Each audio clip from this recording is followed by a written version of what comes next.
ഓം നമ ശിവായ.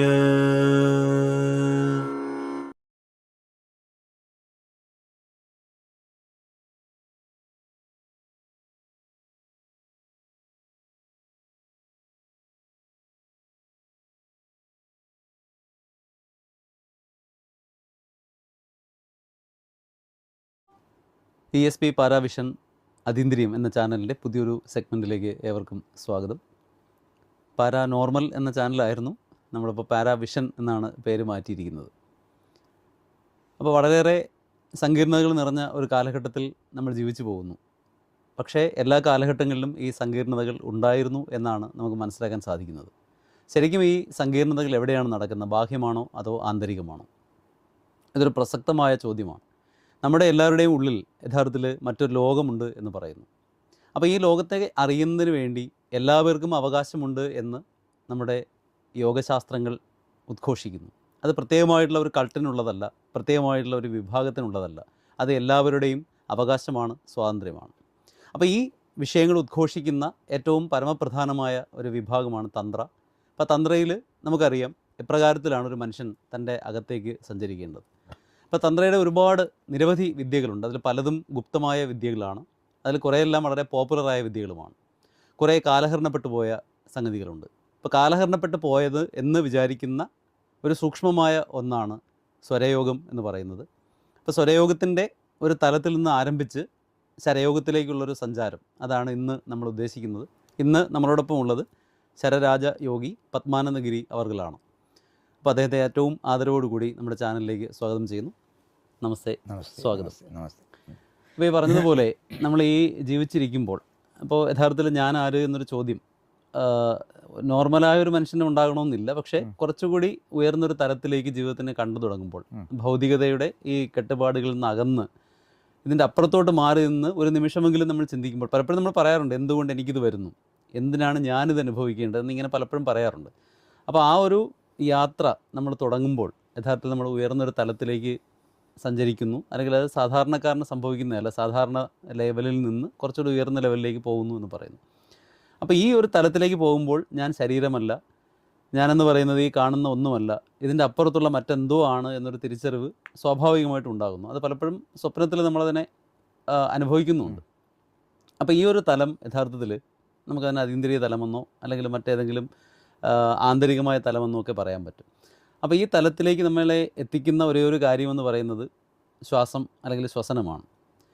അപ്പോൾ അതുകൊണ്ട് തന്നെ നമ്മുടെ മൂക്കിനെ സാധാരണയായിട്ട് പറയാറുണ്ട് gate to the inner world എന്ന് പറയാറുണ്ട്. അപ്പോൾ എങ്ങനെയാണ് നമ്മൾ ഏറ്റവും നിസ്സാരമെന്ന് കണക്കാക്കി കളയുന്ന ശ്വാസം, സാധാരണയായിട്ട് ജലദോഷം വരുമ്പോൾ മാത്രമാണ് നമ്മൾ ശ്വാസത്തെക്കുറിച്ച് ചിന്തിക്കുന്നത്. അപ്പോൾ അത് എപ്രകാരത്തിലാണ് ഒരുവനെ ഈ പറയുന്ന ഭൗതികതയിൽ നിന്ന് മാറ്റി അതീന്ദ്രിയതയുടെ ഉയർന്ന തലങ്ങളിലേക്ക് എത്തിക്കുന്നത്?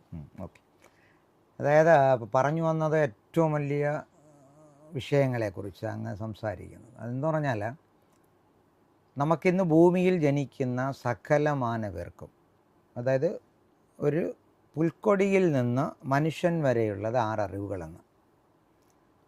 അപ്പോൾ ഒരറിവുള്ള ജീവിയിൽ നിന്ന് 6 അറിവുള്ള ജീവി വരെയും നിങ്ങളുടെ ഉള്ളിലൊരു ജ്ഞാനമുണ്ട് എല്ലാത്തിനും. അപ്പം ഞാൻ ആരെന്നുള്ള ചോദ്യം ആ ജ്ഞാനത്തിൽ തന്നെയുണ്ട്. ഫസ്റ്റ് ഞാൻ അവിടെ തുടങ്ങാം. ജ്ഞാനം എന്ന് നമ്മൾ എഴുതുന്ന ജ ഞ ന അം.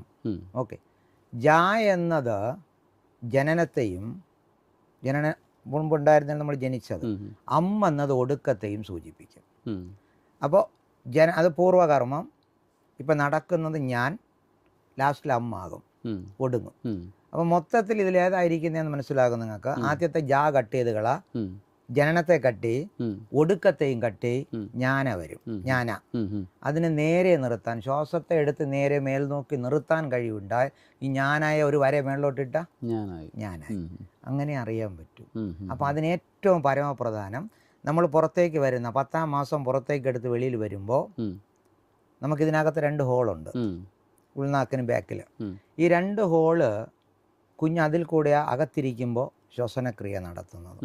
എന്ന് പറഞ്ഞാൽ അമ്മയിൽ നിന്നും വരുന്ന ഊർജത്തെ എടുത്ത് ജീവിക്കും. പുറത്ത് വരുമ്പോൾ ഈ ഹോൾ അടയണം. അടഞ്ഞിട്ട് വാ കൊണ്ട് കരയുമ്പോഴാണ് അത് അടയുന്നത്. വാ കൊണ്ട് കരഞ്ഞ് അതടച്ചിട്ട് മൂക്ക് തുറക്കും. ആദ്യം എടുക്കുന്നത് കർമ്മ. ഫസ്റ്റ് ശ്വാസമാണ് നിങ്ങളുടെ ആദ്യത്തെ കർമ്മം. അപ്പം നിങ്ങളുടെയൊക്കെ ചോദിക്കും എന്താണ് നിങ്ങൾ ഭൂമിയിൽ വന്നതെന്ന് ചോദിച്ചാൽ നിങ്ങൾക്ക് ഉത്തരവില്ല. കാരണം ഈ അറിവില്ലാത്ത പ്രായമല്ല, അത് അറിവുണ്ട്. ഇന്റേണലി ഇരുന്ന ജ്ഞാനമെല്ലാം പുറത്തേക്ക് വന്നപ്പോൾ അടച്ചു നമ്മൾ. ഇത് ഓപ്പൺ ആയിരുന്നപ്പോൾ എല്ലാം കാണാൻ പറ്റി, ഇത് അടച്ചപ്പോൾ കാണാൻ പറ്റുന്നില്ല. ഇതാണ് എൻ്റെ സീക്രട്ട്. അതുകൊണ്ടാണ് പറയുന്നത് ഏറ്റവും വലിയൊരു വിദ്യ കേജരി വിദ്യ. ഇതിനെ ഓപ്പൺ ചെയ്യണം വീണ്ടും. അപ്പോൾ അത് ഓപ്പൺ ചെയ്യണമെങ്കിൽ എന്ത് വേണം? ശ്വാസം വേണം. അപ്പോൾ നിങ്ങൾ ആദ്യം പഠിക്കേണ്ടത്, ഒരു മനുഷ്യൻ ഈ ഭൂമിയിൽ എന്ത് വേണമെങ്കിലും നേടിവെക്കാം. സ്വത്ത്, പണം, പ്രസക്തി, എന്തും ഭൂമിയിലെല്ലാം നേടി നമ്മൾ സന്തോഷിക്കാം. ഇതെല്ലാം അനുഭവിക്കണമെങ്കിൽ എന്ത് വേണം? ശ്വാസം വേണം. ഈ ശരീരം ഇരുന്നിട്ട് വേറെ പ്രയോജനമൊന്നുമില്ല. അപ്പോൾ ഇതാണ് നമ്മുടെ സമ്പത്ത്, നമ്മുടെ കർമ്മം ഇതാ. ഇതിനെ എങ്ങനെ നമുക്ക് മെരുക്കിയെടുക്കാം? ഇപ്പോൾ ഉദാഹരണത്തിന് ഒരു ദിവസം നമുക്ക് 21,600 ശ്വാസം ഓടുന്നു. എന്തിനാ നമുക്കതിൻ്റെ ആവശ്യം എന്ന് ചിന്തിച്ചിട്ടുണ്ടോ ആരെങ്കിലും? ഇല്ല. കാരണം എടുത്തിട്ട് 7,200 കളയുക. അപ്പോൾ 7,200 നിങ്ങൾ കളയുമ്പോൾ എന്ത് നടക്കുന്നു? 3 ദിവസം കളയുമ്പോൾ ഒരു ദിവസത്തെ ആയുസ് കുറയുക. അപ്പോൾ 21,600 എടുക്കുന്നതെന്ന് നമുക്ക് ഉറപ്പുമില്ല. ഒരു മിനിറ്റിൽ 15 എടുത്താൽ 21,600, 20 എടുത്താൽ അതും കൂടി. അപ്പോൾ 3 ദിവസം എന്നുള്ള 2 ദിവസമാകും ആയുസ്. അങ്ങനെ നമുക്ക് നമ്മുടെ ആയുസ്സിനെ നമ്മൾ കുറച്ചു കൊണ്ടിരിക്കുന്നു. അപ്പോൾ അതിന് ഏറ്റവും വലിയ കാരണം ശ്വാസത്തെ അറിയുന്നില്ല. ബാക്കി എല്ലാ വിദ്യാഭ്യാസവും ഉണ്ട്, ശ്വാസത്തെ അറിയാനൊരു വിദ്യാഭ്യാസവും ഇല്ല. അത് പറയുന്നത് എന്തെന്ന് പറഞ്ഞാൽ ആധുനികവും പറയുന്നു അത് നടക്കേണ്ടതാ, ഇല്ല നടത്തേണ്ടതാ. നമ്മൾ അറിയാതെ നമ്മളുള്ളിലൂടെ എടുക്കുന്നു. ഈ ഹൃദയം പ്രവർത്തിക്കുമ്പോൾ ഒരു മൂവിങ് ഉണ്ടാകും. അതിന് പ്രവർത്തിക്കുന്നതിൻ്റെ പേര് പ്രാണ എന്ന. മരിച്ച ആളെ നമ്മൾ എന്ത് പറയും? പ്രാണൻ പോയെന്ന് പറയും. ഈ പ്രാണൻ പോയി, പക്ഷെ ആളെവിടെയുണ്ട്?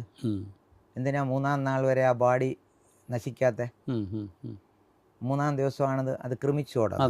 അത് കാരണം അതിനകത്തിരിക്കുന്ന ധനഞ്ജയൻ എന്ന വായു 3-ാം നാൾ ഇതെല്ലാം നശിപ്പിച്ചിട്ട് പൊട്ടി പുറത്തു പോകും. ചിലതിലൊക്കെ 16-ാമത്തെ ദിവസമാണ് ധനഞ്ജയൻ പോകുന്നത്. 3-ാം ദിവസം നിങ്ങൾ ഏത് ശാസ്ത്രത്തിലും ഈ ചുമ്മാ വിഡിത്തം വിളമ്പ ആളുകൾ കാണും. 3-ാം നാൾ, അതിനപ്പുറത്തോട്ടില്ല. 3-ാം നാൾ ധനഞ്ജയൻ പോകും. അതെന്തുകൊണ്ടെന്ന് പറഞ്ഞാൽ 3-ാം നാളിന് അടിവരായിട്ട് പറയാൻ കാര്യം, നമുക്ക് ഫസ്റ്റ് ഇടകലയിൽ വന്നു ഇടകല പൊട്ടും, തീർന്നു. 2-ാം ദിവസം പിങ്കല ഔട്ടാവും. 3-ാം ദിവസം ചുഴിമുന പോകും, സുഷ്മനാകാന്ഡം. ഈ സുഷ്മനാകാന്ഡം കണക്ട് ചെയ്തിരിക്കുന്നത് നമ്മുടെ കോക്കസ് എന്ന് പറയുന്നതിൻ്റെ ലാസ്റ്റ് എൻഡിൽ ഒരു ചെറിയ അസ്ഥി കഷ്ണം ഇരിപ്പുണ്ട്. അതാണ് നമ്മുടെ ചിപ്പ്. അതിനാണ് അസ്ഥി ഒഴുക്ക് നടത്തുന്നത്. അതിലൂടെ ഇവൻ പ്രയാണം ചെയ്യും. തീർന്നു. അത് തീർന്നു കഴിഞ്ഞാൽ അതിലങ്ങ് ഒതുങ്ങും. അതിലൊതുങ്ങി തീർന്നാൽ നമ്മുടെ കർമ്മത്തെ അതിൽ നിക്ഷിപ്തമാക്കിയിട്ട് ആള് പോയി. ഇനി ഇത് കുറേശ്ശെ നശിച്ചു പോകും. അപ്പോൾ ഇത് നടക്കാതിരിക്കണമെങ്കിൽ ഫസ്റ്റ് ഞാൻ എന്താണ്, ഞാൻ എന്തിനായി ഭൂമിയിൽ വന്ന് എന്നറിയണം. അപ്പോൾ അതിനറിയേണ്ട ഒരൊറ്റ കാര്യം പറയാം. നമുക്ക് ആദ്യം അറിയേണ്ട ഒരു വിഷയം സ്വരമോ ശരമോ. സ്വരത്തിലൂടെ തുടങ്ങാം. സ്വരമാണോ ശരമാണോ? ഇതിനെ ഒരു ടോപ്പിക്ക് തന്നെ പറഞ്ഞു കഴിഞ്ഞാൽ, കാരണം അങ്ങ് ശ്വാസത്തെക്കുറിച്ച് പറയുമ്പോൾ നമ്മളിപ്പം യഥാർത്ഥത്തിൽ ഈ ശ്വാസം ഉള്ളിലേക്ക് എടുക്കുന്നു, തിരിച്ച് നമ്മൾ വിടുന്നു. അപ്പോൾ ആ സമയത്ത് നമ്മൾക്ക് ഇങ്ങനെ ഒരു നാദം ഉണ്ടാകുന്നു എന്ന് കേട്ടിട്ടുണ്ട്. അതായത് സോ എന്നും ഹം എന്നും പറയുന്നുണ്ടൊരു നാദം ഇങ്ങനെ. ഓക്കെ, അതൊരു വിദ്യയാണ്. അതെ. അപ്പോൾ ഇത് നമുക്ക് ഏറ്റവും വലിയ വിജയം എന്ന് പറയാമോ, നമ്മളെക്കുറിച്ച് അറിയുന്നു. അതെ. ഇപ്പോൾ 84 ലക്ഷം യോനികളിൽ ജനിച്ച പൂർണ്ണത വരുത്തേണ്ടതെന്ന് പറയും. അപ്പോൾ 69 ലക്ഷം യോനികളിൽ ജനിച്ചതിന് ശേഷം മാത്രമേ മനുഷ്യനാകുന്നുള്ളൂ. ഫസ്റ്റ് 7 പിറപ്പ് എന്ന് പറയും, 7 വിധമായ ജന്മങ്ങൾ. അതായത് ഏറ്റവും താഴെ കടന്ന് പിന്നെ മത്സ്യമായി, ചെടികളായി, മത്സ്യങ്ങളായി, അങ്ങനെ ഇഴജന്തുക്കളായി, നമ്മൾ മൃഗമായി, നമ്മൾ മനുഷ്യനായി. അപ്പോൾ ഇതിനു മുമ്പ് എന്തായിരുന്നു? അതുണ്ടെങ്കിലല്ലേ ഈ 1-ാമത്തെ അറിവുള്ള ജീവിയാവും. അപ്പോൾ അതിനു മുമ്പേ അതിൻ്റെ പേര് അചരവസ്തു, ചലിക്കാതിരിക്കുന്ന ഒരു വസ്തുവായിരുന്നു ഞാൻ. അതിൽ നിന്നും ഞാൻ ചലിച്ചു തുടങ്ങി. അപ്പോൾ ചലനമില്ലാത്തതിൽ നിന്ന് ചലിച്ചു തുടങ്ങി ആററിവുള്ള മനുഷ്യനായി ഞാനാകുന്നത് വരെ എന്നെ തുടർന്നുകൊണ്ടിരിക്കുന്ന ഒരു കർമ്മബന്ധിതമായ വിഷയമുണ്ട്. അതിനെ എല്ലാവരും പറയണത് ദൈവം ദൈവം ദൈവം ദൈവം നമ്മുടെ ഉള്ളിൽ എപ്പോഴും കൂടെ ഇരിക്കുന്നു. അതിന് രണ്ട് വശമുണ്ട് ദൈവത്തിന്. ദൈവം എന്ന കൺസെപ്റ്റിന് രണ്ട് വശം, ഒന്ന് പോസിറ്റീവ്, ഒന്ന് നെഗറ്റീവ്. അതായത് ഈ പോസിറ്റീവ് എന്നത് നമ്മളെ വളർത്തുമ്പോൾ, നെഗറ്റീവ് എന്നത് കാലനായിട്ട് നമ്മളെ നശിപ്പിക്കും. അത് നമ്മളെവിടെയായിരിക്കുന്ന കാലത്തിലാണ്. ഇപ്പം നമ്മളിങ്ങനെ ഇരിക്കുമ്പോൾ ഓക്കെ, തിരിഞ്ഞു നിന്ന നെഗറ്റീവാണ്. അപ്പോൾ അത് തന്നെയാണ്. അതായത് നമ്മൾ തിരിയുമ്പോൾ നെഗറ്റീവ്, ഉള്ളിലേക്ക് വരുന്നതിൻ്റെ പേര് വാശി എന്നും, അത് നേരെ തിരിച്ചാൽ ശിവമെന്നുമാകും. അപ്പോൾ വാശി തിരിന്താൽ ശിവം. ഇതാണ് ശരത്തിൻ്റെ ഏറ്റവും വലിയ ബേസ്. അപ്പോൾ നിങ്ങൾ അവിടെ നിന്ന് ഇതുവരെ അറിവില്ലാത്തതിൽ നിന്ന് ആററിവിലേക്ക് എത്തിയപ്പോൾ എന്തൊക്കെ നിങ്ങളെ തുടർന്നുകൊണ്ട് വന്നു, ഈ വരുന്ന വഴിക്കെല്ലാം ഇപ്പോൾ അങ്ങ് എന്നെ കണ്ടു അല്ലേ, അടുത്തൊരു ജന്മം ഉണ്ടായിരുന്ന അങ്ങ് എന്നെ അന്വേഷിക്കും വീണ്ടും. കാരണം ഇതിങ്ങനെ തുടർന്നുകൊണ്ടിരിക്കും. അപ്പൊ നമ്മൾ എപ്പോഴൊക്കെയോ ഏതൊക്കെയോ ബന്ധത്തിൽ പെട്ടിരിക്കുന്നവരാ ഇപ്പൊ ഇരുന്ന് ഈ സംസാരിക്കുന്നത്. മുമ്പ് ഇങ്ങനെ ഇരുന്നാൽ ഇതല്ല, ഇതിനേക്കാൾ അപ്പുറത്തോട്ടിരുന്നവരാ. അപ്പൊ നമ്മൾ എന്തുകൊണ്ടാ ഇപ്പൊ ഇവിടെ ഇരിക്കുന്നത്? നമുക്ക് ഇനി പൂർത്തീകരണം ഉണ്ട്, ഇതിലൂടെ നമുക്ക് അവസാനിക്കാൻ എന്തൊക്കെയോ ഉണ്ട്, നമുക്ക് കൊടുക്കേണ്ട സന്ദേശങ്ങൾ ആർക്കൊക്കെയോ ഉണ്ട്. അതെല്ലാം കൂടെ നമ്മൾ വിളമ്പുന്നത് ഈ വേദിയിലാണ്.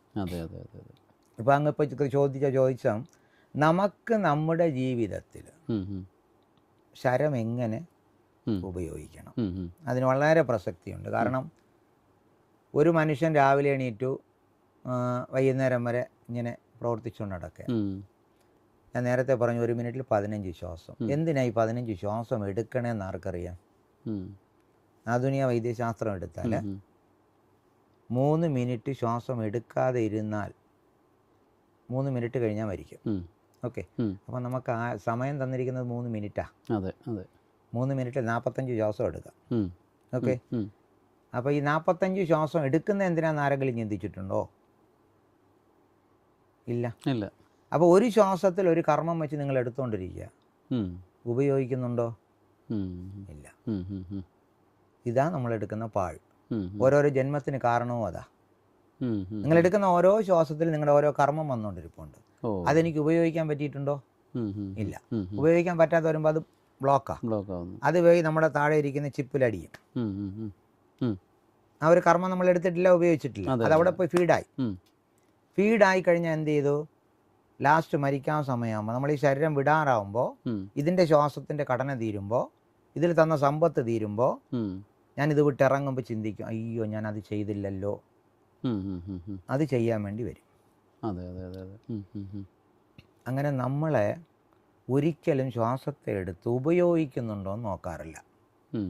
ഉദാഹരണത്തിന് ഒരു ബ്രീത്ത് എടുത്താൽ ഇങ്ങനെ വെച്ചിട്ട് ആരെങ്കിലും ബ്രീത്ത് എടുത്തോ എന്ന് ചോദിച്ചാൽ ഞാൻ എടുക്കുന്നുണ്ടോ എന്നാണ് ചോദിക്കുന്നത്.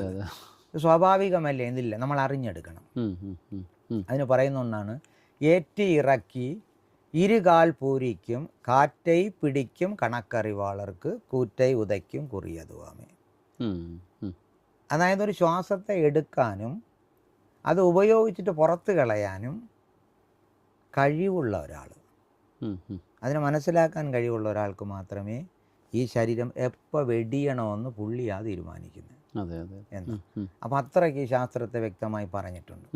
അപ്പോൾ ഈ ശാസ്ത്രം എങ്ങനെയുണ്ടായി അത് പറയണ്ടേ? ഇപ്പം സ്വരയോഗ എന്ന് പറയുന്ന ഇതിനടുത്ത് വെച്ചിരിക്കുന്ന ഒരു സാധനമാണ്. അപ്പോൾ ഞങ്ങൾ പുസ്തകങ്ങളില് പിന്നെ ശിവനും പാർവതിയും തമ്മിലുള്ള സംവാദത്തിൽ ഇങ്ങനെ പറഞ്ഞ ഇത് തന്നെയാണ്. ശിവാൻ എന്ന് പറഞ്ഞാൽ അവർ പറയുന്നത് ശിവൻ എന്നാ, ഞങ്ങൾ പറയുന്നത് ശങ്കരനാ. ശങ്കരൻ ഉമയ്ക്ക് ഉമ ചോദിക്കുന്ന ഒരു ചോദ്യമുണ്ട്, ഈ മനുഷ്യൻ എല്ലാവരും ഇങ്ങനെ കർമ്മം ചെയ്ത് പൊയ്ക്കൊണ്ടിരുന്ന ആരാ നമ്മളെ അറിയുക? അപ്പോൾ ശങ്കരൻ ചോദിച്ചു, നമ്മളെ എന്തിനാ അവരറിയണ്ടേ? അതായത് നമ്മളല്ലേ അവരുടെ ഇന്റേണലായിട്ട് ഉള്ളിലിരിക്കുന്ന പ്രവർത്തികൾ. ഒന്ന് ശിവമെന്നും ഒന്ന് ശക്തി എന്നും പ്രവർത്തിച്ചുകൊണ്ടിരിക്കുന്നു. ഒന്നും ചെയ്യാതെ ഒരു തലച്ചോറ് ഇരിപ്പുണ്ട്. തലച്ചോറ് എന്ത് ചെയ്യുന്നു നേട്ടം? ഒന്നുമില്ല, അത് മൂവില്ല, അനങ്ങില്ല. അതിന് സന്ദേശങ്ങൾ മാത്രം പോകുന്നു, അത് പാസ് ചെയ്തുകൊണ്ടിരിക്കും. അതിൻ്റെ പേര് ഊർജം. പ്രവർത്തിക്കുന്ന താഴെ ഇരിപ്പുണ്ട് കുണ്ടലിനി എന്ന ശക്തി. ഈ 2 പേരായിട്ട് നമ്മൾ അതിനകത്ത് ഇരിപ്പുണ്ട്. നമ്മളെ ആരും മനസ്സിലാക്കുന്നില്ല.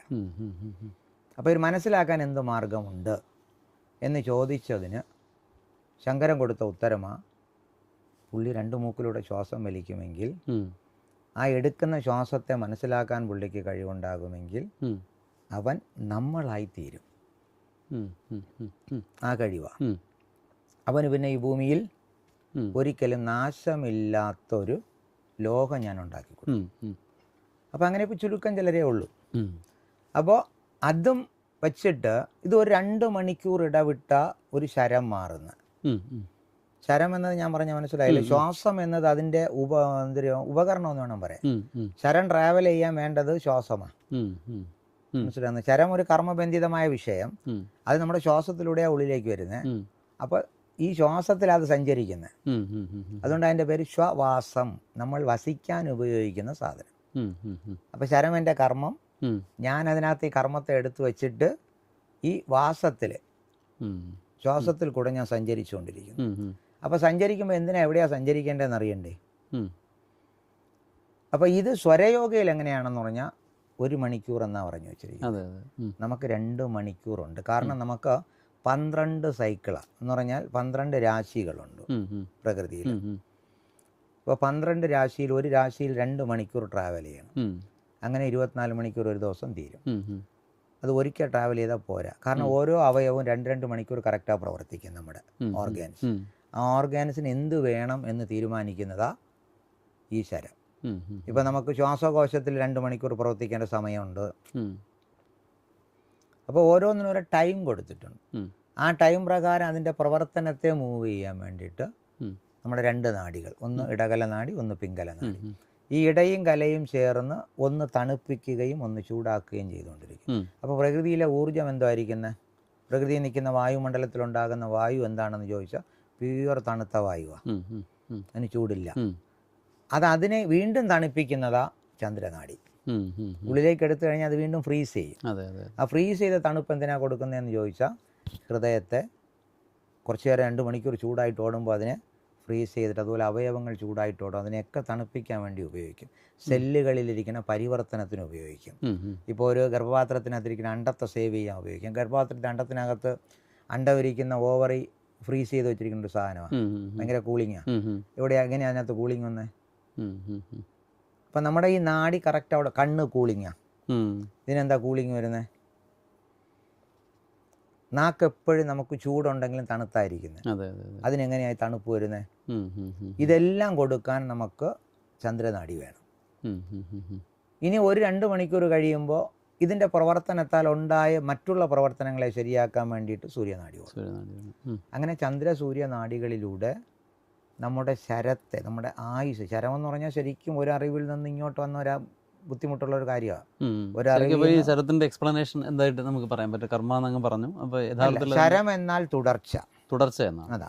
ആ തുടർച്ച എന്താണെന്ന് ചോദിച്ചാൽ ഇപ്പോഴും പറയാം. ഫുൾ ഡെഫിനിഷൻ എന്നാൽ അറിവുകളൊന്നുമില്ലാതെ അചരവസ്തുവിൽ നിന്നും ചരവസ്തുവായി ഒരറിവിൽ നിന്നും ആററിവിലേക്ക് എന്നോടൊപ്പം തുടർന്നുകൊണ്ട് എന്നുള്ളിലേക്ക് പ്രവേശിച്ച് ശിരസ് മുതൽ പാദം വരെയുള്ള 108 മർമ്മ പോയിൻസുകളെ ഒരു മുല്ലമാല കെട്ടിയിട്ട് കോർത്ത് വെച്ചിരിക്കുന്ന പോലെ കോർത്ത് വെച്ചും കൊണ്ട് 72,000 ഞരമ്പുകളിലൂടെ സഞ്ചരിച്ച് എന്നെ പ്രവർത്തിപ്പിച്ചു കൊണ്ടിരിക്കുന്ന ഒരു മഹാശക്തിക്ക് പേര് ശരം. ഇതാണ്. അപ്പോൾ ഇതൊരു ചെറിയ വാക്കല്ല. ഇപ്പോൾ ഭീഷ്മർ മഹാഭാരത യുദ്ധം 18 ദിവസം കൊണ്ട് ശരശയ്യയിൽ കിടന്ന് യുദ്ധം ജയിച്ചു, അല്ലേ? അപ്പോൾ എല്ലാവരും പറയുന്ന ഒരു വാക്കുണ്ട്, പടവ് മരച്ചു വെച്ചിരിക്കും, അമ്പ് ഒരുത്ത് വെച്ചിട്ട് അമ്പിൻ്റെ പുറത്ത് കിടന്നു. ഓക്കെ, ശരം ഇതാ. അതായത് ഏത് കാര്യത്തെയും നിങ്ങളത് അവിടെ കാണിക്കുന്നത് അതാ. ഏത് കാര്യത്തെയും അവർ കിടന്ന തമ്പിലായിരിക്കാം, അതല്ല ശരം. ശരം എന്ന ശ്വാസത്തെ, അത് ശ്വാസത്തിൽ ബന്ധിതമായിരിക്കുന്ന വിഷയത്തെ ബലപ്പിച്ച് പുരുകമധ്യത്തിൽ കോൺസെൻട്രേഷൻ ചെയ്തിട്ട് പുള്ളി വിജയിക്കുമെന്ന് ഉറച്ചു കിടന്നു. അത് വിജയം വരിച്ചു. സ്വച്ഛന്തമൃത്യുവാണ്. അതെ. നമുക്കിപ്പോൾ ഇല്ലാത്തത് എന്താണെന്ന് ചോദിച്ചാൽ അതൊരൊറ്റ കാര്യമാണ്. ഇപ്പോൾ മനുഷ്യൻ ഇത്രയും പാടുപെട്ട് എന്തൊക്കെയോ വെട്ടിപ്പിടിക്കാൻ നടക്കുക. എനിക്ക് ഇവരുടെയൊക്കെ ചോദിക്കാനുള്ളൊരു ചോദ്യമേ ഉള്ളൂ, നിങ്ങൾ എന്തോ വെട്ടിപ്പിടിക്കേ? ആദ്യം ശ്വാസത്തെ പിടിക്കാൻ അറിയാമോ? അതാണ് കാറ്റൈ പിടിക്കും കണക്ക് എന്ന് ഒരു വാക്കിൽ പറയുന്നത്. നീ ശ്വാസത്തെ പിടിക്കാൻ ആദ്യം അറിയാം, ബാക്കിയുള്ള എന്തുവാണോ നീ പിടിച്ചോ, വെട്ടിപ്പിടിക്കാൻ നടന്നോ. അതായത് നിങ്ങൾക്ക് ഈ ലോകത്ത് എന്തിനേയും കീഴടക്കാനുള്ള ഒരേ ഒരു ആയുധം വജ്രായുധമായത്, ഇതിനപ്പുറത്തൊരു ആയുധമില്ല. ഉദാഹരണത്തിന് ഒരാൾ ശംഖ് പിടിച്ചിട്ടുണ്ട് മഹാവിഷ്ണു, വലത് കയ്യിൽ ചക്രം പിടിച്ചിട്ടുണ്ട് അല്ലേ, ഒരു ഗത താഴെ വെച്ചിട്ടുണ്ട്. ഇതൊരു സിംബോളിക്കാണ്. ഇതെത്ര പേർക്കറിയാം? ശംഖ് നാദം. ഓക്കെ.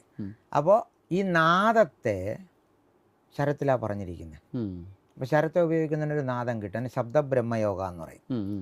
അപ്പോൾ അത് നിങ്ങൾ ലഭിച്ചാൽ ചക്രം ചുറ്റിക്കൊണ്ടിരിക്കുന്ന 7 ആധാര ചക്രങ്ങളെ, ചക്രം എന്താ ചെയ്യുന്നതെന്ന് അറിയാമല്ലോ, സുദർശന ചക്രം. അതാണ് സ്വദർശന ചക്രം. ആളുകൾ പറഞ്ഞു സുദർശനമായി. സുദർശന ചക്രം എന്നാണ്. നീ നിന്റെ ഉള്ളിലേക്ക് കണ്ട് നിന്റെ ചക്രത്തെ ദർശിച്ചാൽ, ചലിച്ചുകൊണ്ടിരിക്കുന്ന ഒരു ചക്രമുണ്ട്, അതിനെ നീ ദർശിച്ചാൽ നിന്റെ എല്ലാ പാവങ്ങളെയും അത് നശിപ്പിക്കും. സ്വദർശനമാണ്, സ്വദർശന ചക്രം. അതിന് പറഞ്ഞു സുദർശനം. നല്ല ദർശനത്തിന് വേണ്ടിയുള്ള അതാണ് നല്ല ദർശനം. ഇപ്പൊ അങ്ങ് തന്നെ പറഞ്ഞു, നേരത്തെ പറഞ്ഞു, ഇത് 2 കവാടമാണ് നമുക്ക് ഇന്റേണൽ ലോകത്തിലേക്ക് പോകാൻ. ആ നമ്മുടെ ഉള്ളിലിരിക്കുന്ന ഇന്റേണൽ ലോകം എത്ര പേര് കണ്ടിട്ടുണ്ട്? ഇപ്പൊ നമുക്ക് മൂക്കുണ്ട്, 2 ദ്വാരമുണ്ട്, ഇത് രണ്ടും കണക്ട് ആവുന്ന ഇവിടെയാ, തീർന്നു. ഇതുവഴി താഴേക്കാ. ഈ പ്രകൃതിയിലെല്ലാം ദൈവം സൃഷ്ടിച്ചിരിക്കുന്നത് മുകളിൽ നിന്നും താഴേക്ക് പോകാനാ. ആകാശമണ്ഡലത്തിന് മുകളിൽ നിൽക്കുന്ന ഏതെങ്കിലും ഒരു ഗ്രഹം താഴോട്ട് വരുമോ? ഇല്ല. എന്തുകൊണ്ടാ? ഇന്ന് ശാസ്ത്രലോകം നിരീക്ഷിച്ചുകൊണ്ടിരിക്കുക, എന്തുകൊണ്ടാണ് താഴോട്ട് വരുന്നില്ല? നിങ്ങൾ പറയുന്ന ഗുരുത്വാകർഷണം ഉണ്ട്, ഇരുന്നോട്ടെ, തലച്ചോറ് ഒന്നുമല്ലാതെ ഫ്രീ ആയിട്ടായിരിക്കണേ. ഇതിന് 4 ചുറ്റും കുറേ ഞരമ്പുകൾ പൊതിഞ്ഞിരിക്കണം എന്നുള്ളത് എവിടെയും കടുപ്പിച്ചിട്ടില്ല അത്. അപ്പോൾ അങ്ങനെ ഇരിക്കുന്ന തലച്ചോറ് എന്താ ഇങ്ങനെ കുടഞ്ഞോണ്ട് ഒരു ലിക്വിഡ് പോലെ ഇരിക്കുന്ന സാധനം മൂക്കിൽ കൂടെ വരാത്തെ? വരില്ല. അതാണ് പറയുന്നത്, ഇതിൻ്റെ പേര്, ഇതിൻ്റെ മുകളിലോട്ട് ആകാശമണ്ഡലം. ഇവിടം തൊട്ടേ തുടങ്ങുമെങ്കിലും ഇതാണ് അതിൻ്റെ പീക്കർ പോയിന്റ്. അപ്പോൾ ഇവിടെ നിന്ന് ശ്വാസം ഇങ്ങോട്ടേ പോകുള്ളൂ, അങ്ങോട്ട് പോകില്ല. അതാണ് നേരത്തെ ഞാൻ പാട്ടിൽ പറഞ്ഞ AT. ഇതിന് മുകളിലോട്ട് ആർക്ക് കയറ്റാൻ കഴിയുമോ അതിലൂടെ അവൻ താഴേക്ക് കൊണ്ടുവരും മൂലാധാരത്തിൽ. അവൻ്റെ കർമ്മത്തെ മൊത്തം എടുത്തിരിച്ച് മുകളിൽ പോകും. അങ്ങനെ പോകാൻ അതാണ് AT. ഇറക്കി ഇരുകാലും പൂരിക്കും. ഗർഭാവസ്ഥയിലിരിക്കുമ്പോഴത്തേക്ക് നമുക്ക് മുകളിലോട്ട് പോകും. നമുക്കപ്പോൾ ശ്വാസം ഇല്ലല്ലോ. അപ്പോഴാണ് നമുക്ക്, അതാണ് നിങ്ങൾ അറിയാമോന്ന് എനിക്കറിയില്ല, ഒന്നുകൂടെ പറയാം. കാരണം ഗർഭത്തിൽ ഞാൻ വയറ്റിയിരിക്കുമ്പോൾ എൻ്റെ അച്ഛൻ പുറത്തു വന്നാൽ എനിക്കറിയാൻ പറ്റും. എങ്ങനെ? അച്ഛൻ വന്നിട്ട് അമ്മയുടെ അടുക്കോട്ടെത്തി ആ ഭാഗത്തേക്ക് ചെവി കൊണ്ടുവരും കൊച്ച്, ചവിട്ടും തട്ടും. എന്തിനാണെന്ന് ചോദിച്ചാൽ ഇന്റേണലി പുള്ളിക്കെല്ലാം കാണാം, അല്ല അറിയാം, അല്ല ഈ ജ്ഞാനം ഓപ്പണാ. പക്ഷെ പുറത്ത് വന്നോണ്ട് ഇതെല്ലാം ബ്ലോക്കായി. അപ്പം നമ്മൾ പറയുന്നത് ഇതെവിടെ മറയ്ക്കപ്പെട്ടു എന്ന് ചോദിച്ചാൽ നിങ്ങളാ മറച്ചേ. നമ്മളിന്ന് കാണുന്ന സമൂഹമാണ് നമ്മളെ മറപ്പിച്ചത്. ഇപ്പോൾ ഉദാഹരണത്തിന് അങ്ങക്ക് ഇപ്പോൾ സെൻസ് ഉണ്ട് അല്ലേ? ഇല്ല, നമുക്ക് സെൻസ് ഇല്ലേ? 6 സെൻസ് ഉണ്ടെന്ന് പറയുക. എത്ര പേർക്ക് 6 സെൻസ് ഉണ്ട്? ചുരുക്കമാണ്. അപ്പോൾ എന്തിനാ ഈ സെൻസ് കൊണ്ട് നടക്കുന്നതെന്നാണ് ചോദിക്കുന്നത്. ഇപ്പോൾ മധുരം ഒന്നാമത് പറയാം, അറിവുണ്ട് നമുക്ക്, 6ാം അറിവ് ഇരിക്കുക. മധുരം എന്താന്ന് ചോദിച്ചാൽ മധുരിക്കും, ബാക്കി അറിയില്ല. എന്താ? ആരോ ഇതാണ് മധുരമെന്ന് പറഞ്ഞു, ഞാനത് മധുരമെന്ന് എടുത്തു. അതാണ് മധുരമെന്ന് ഇപ്പോഴും നമുക്കറിയില്ല. ശരിയല്ലേ? ഇതാ ഇവിടെ നടന്നുകൊണ്ടിരിക്കുന്നത്. ഞാൻ അറിഞ്ഞ മധുരം വേറെ ആളിന് പറഞ്ഞു കൊടുക്കാനും പറ്റില്ല, പറയില്ലല്ലോ, ഞാൻ വിവരിക്കാൻ പറ്റുന്നില്ല. ഞാൻ പറയുന്ന മധുരം ഒരു ഹാട്ടാ, അതൊരു ഭയങ്കരമായ ഉഷ്ണമുള്ളൊരു സാധനമാണ്. അതെൻ്റെ അനുഭവമാണ്. അതുകൊണ്ട് ആ മധുരം നിങ്ങൾ മുറിവിൽ വെച്ചാൽ മുറിവ് കരിയും. അത് ഭയങ്കര ചൂടുള്ളൊരു സാധനമാണ്. അപ്പോൾ ആ മധുരത്തെക്കുറിച്ച് നമ്മൾ സെൻസ് ചെയ്ത് പഠിക്കണം. ഇതല്ലാതെ ആരോ തന്ന മധുരത്തിൻ്റെ മണ്ടയിൽ നമ്മളിരിക്കുക. ഇപ്പോഴും അങ്ങ് ചോദിക്കുന്നു ചോദ്യങ്ങൾ. അപ്പോൾ ദൈവം, ഞാൻ, ഓരോരുത്തർ ഓരോ അഭിപ്രായമാണ് പറയുന്നത്. ഞാൻ ഇതെല്ലാം തള്ളിക്കളയാൻ പറയും. ഞാനിപ്പോൾ ഒരു അഭിപ്രായം പറയുന്നു. അതും മനുഷ്യൻ എന്ത് ചെയ്യണം? സ്വവിവേക ബുദ്ധിയാൽ കാണും. ഞാനൊന്ന് പറയുന്നു, ഇത് ശരിയാണോ തെറ്റാണോ എന്ന് വിശകലനം ചെയ്ത് അന്വേഷിക്കേണ്ടത് ഒരു മനുഷ്യൻ്റെ ധർമ്മം. അത് ചെയ്യില്ല. ഇപ്പം നമ്മൾ എന്തെങ്കിലും പറഞ്ഞു കഴിഞ്ഞാൽ അതിന് വിമർശിക്കാൻ 100 പേര് കാണും. പക്ഷെ ഇത് പറയുന്നത് ശരിയാണോ എന്നാരും ചിന്തിക്കാറില്ല, പ്രാക്ടിക്കൽ വൈസിൽ പോകാറില്ല. ഇങ്ങനെയാണ് പഠിക്കാതിരിക്കുന്നത്. അതുകൊണ്ട് നിങ്ങൾക്ക് എന്ത് പറ്റുന്നു? വെറും പുസ്തകജ്ഞാനം മാത്രമേ ഉള്ളൂ, മസ്തകജ്ഞാനം ഇല്ല. നമ്മൾ ആരും നമ്മുടെ ജ്ഞാനത്തെ ഓപ്പൺ ചെയ്യുന്നില്ല. സ്കൂളിൽ നമ്മൾ പഠിപ്പിക്കുന്ന ഒരു പാഠമുണ്ട്, മാതാ പിതാ ഗുരുദൈവം. എന്താ? അമ്മയെ വന്ദിക്കണം, അച്ഛനാണ് ദൈവം, അടുത്ത ഗുരുവാണ് ദൈവം, പിന്നെ ദൈവമാണ് ദൈവം. അതെവിടെ എവിടെയോ പൊരുത്തക്കേടില്ലേ? അവിടെ ദൈവമാണ് ദൈവം, അതെന്താ ആ ഒരു വാക്ക് വരുന്നത്? ഇല്ല. അപ്പോൾ അമ്മയാണ് എനിക്ക് ദൈവം എന്ന് ഞാൻ മനസ്സിലാക്കണം ആദ്യം. ഇനി പിതാവാണ് എനിക്ക് ദൈവം എന്ന് ഞാൻ മനസ്സിലാക്കണം. ഗുരുവാണ് ദൈവം എന്ന് എനിക്ക് മനസ്സിലാക്കിയിട്ട് ഗുരുവിനൂടെ ചോദിക്കണം ദൈവം എന്താണ്, അതാകാൻ എന്ത് മാർഗം. ഇതാണ് നമുക്ക് ജന്മം നൽകിയ മാതാവ്. ഒരു കൊച്ചു ജനിക്കുമ്പോൾ ഇടനാസികയിലൂടെ ശ്വാസം എടുക്കും. Scientific proof. വലതിലെടുക്കില്ല. വലതിലെടുത്താൽ 3-ാം നാളോ 4-ാം നാളോ മരിക്കും. അപ്പോൾ ഇടനാസികയിലൂടെ ശ്വാസം എടുക്കും. മരിക്കുമ്പോഴും ഇടനാസികയിലൂടെ ശ്വാസം പോകും. അതുകൊണ്ടാണ് സിദ്ധന്മാർ എഴുതി വെച്ചു, ആവതും പെണ്ണാൽ അഴിവതും പെണ്ണാൽ. ചന്ദ്രനാടി സ്ത്രീയാ. അപ്പോൾ ജനിക്കുന്നതും പെണ്ണുകൊണ്ട്, മരിക്കുന്നതും പെണ്ണുകൊണ്ട്. ഇതിന് ആളുകൾ ചിത്രീകരിച്ചത് എങ്ങനെയാ? അമ്മയിലൂടെ പുറത്തേക്ക് വന്നു, ഒരു സ്ത്രീയിലൂടെ മരിച്ചു വന്നു. വിട്ടിത്തമാ. ഒരു സ്ത്രീയിലൂടെ ആരും മരിക്കാറില്ല. കാരണം ഒരു സ്ത്രീയെ കൊണ്ട് നമുക്ക് നന്മകൾ ഉണ്ടാകുന്നു, നമ്മൾ കൂടെ ജീവിക്കുന്നു, സന്താനങ്ങൾ ഉൽപ്പാദിപ്പിക്കുന്നു, സന്തോഷമായിട്ടായിരിക്കുന്നത്. അടിയും മഴക്കമൊക്കെ ഉണ്ടെങ്കിൽ ആരും മരിക്കാറില്ല. ഈ മരിക്കുന്നതില്ല. അപ്പോൾ അതുകൊണ്ട് രണ്ടാമത് പറഞ്ഞിട്ടുണ്ട്, രണ്ടാമതൊരു പാട്ടുണ്ട് അതിന്. അതായത് ശീറി വരും സിംഗത്തെയും നമ്പലാം, വേങ്കൈ പുലിയെയും നങ്കലാം. അതായത് ശേലൈ കെട്ടിയ മാതരെ നമ്പിനാൽ തെരുവിലിരുന്ന് തിണ്ടാടല. ഇതിനും ഒരു കഥ എഴുതി വെച്ചിട്ടുണ്ട്. പെണ്ണിനെ, സാരി കൊടുത്ത പെണ്ണിനെ വിശ്വസിച്ചാൽ അതല്ല പറഞ്ഞ്. ശേലൈ എന്നാൽ മറവ്. ചന്ദ്രനാടിയെ മറച്ചു വച്ചിട്ട് അതിൽ സുഖിക്കുന്നവൻ ആരായിരുന്നാലും വിഡ്ഢി എന്നാ പറയുന്നത്. അവന് മരണം ഉണ്ടാവും. ചന്ദ്രനാടിയെ നിങ്ങൾ അറിയുന്നില്ല, ഉപയോഗിക്കുന്നില്ല. ചന്ദ്രനാടിയാണ് നിങ്ങളിപ്പോൾ ഈ കാമശാസ്ത്രം പഠിച്ചാൽ അതിൽ പെരുവരലിൽ നിന്ന് മേളിലോട്ട് കയറി വരുന്ന ഒരു കലയെക്കുറിച്ച് പറയും. 16 സ്ഥാനങ്ങളിൽ. ആ കല ഈ സാരത്തിലാണ് ഓടിക്കൊണ്ടിരിക്കുന്നത്. ഇതിന് 2 പേരുണ്ട്. ഒന്ന് അമൃതകലയും ഒന്ന് വിഷകലയും. ഒന്ന് ഇത് അമൃതമായിട്ട് പ്രവർത്തിക്കും, ഒന്ന് വിഷമായിട്ട് പ്രവർത്തിക്കും. അപ്പോൾ ഈ 2 പ്രവൃത്തിയും ചെയ്യുന്നത് ഒരൊറ്റ നാടിയാണ്. അതിവിടെ കണക്റ്റ് ആവും. അതിൻ്റെ പേരാ സുഷുമ്ന. സുഷുമ്നയിലൂടെ നമ്മൾ ചന്ദ്രനാടി വഴി ശ്വാസം എടുത്ത് പ്രവർത്തിപ്പിക്കും. സുഷുമ്ന സൂര്യനാടി വഴി പ്രവർത്തിപ്പിക്കും 2 മണിക്കൂർ. സുഷുമ്ന ഇതിനിടയ്ക്ക് ഒന്ന് ടേണാ, ഒരു 4 സെക്കൻഡ്. ഇപ്പോൾ ഇൻ്റർ കോഴ്സ് നടത്തിയ ഗർഭിണിയാവുമല്ലോ അല്ലേ? ആകില്ല. അതാണ് ബീജത്തെ വിടാതെ കെട്ട്. സുഖം അനുഭവിക്കാം, പക്ഷെ പുറത്തേക്ക് വിടാതെ ഉള്ളിലേക്ക് വലിച്ചു വെച്ച് അതിനെ മണിയാക്കി. ആ മണി ജീവമണികളെ, ഓരോ ജീവനും പുറത്തേക്ക് പോകേണ്ടതാണ്. ഇതിനെ ജനിപ്പിച്ചുകൊണ്ടിരുന്ന വീണ്ടും വീണ്ടും നിങ്ങൾ ഭൂമിക്ക് വരണം ഈ കർമ്മത്തിൽ. അപ്പോൾ ഇതിനെ ജനിപ്പിക്കാതെ ഇതിനകത്തൂടെ കടത്തി.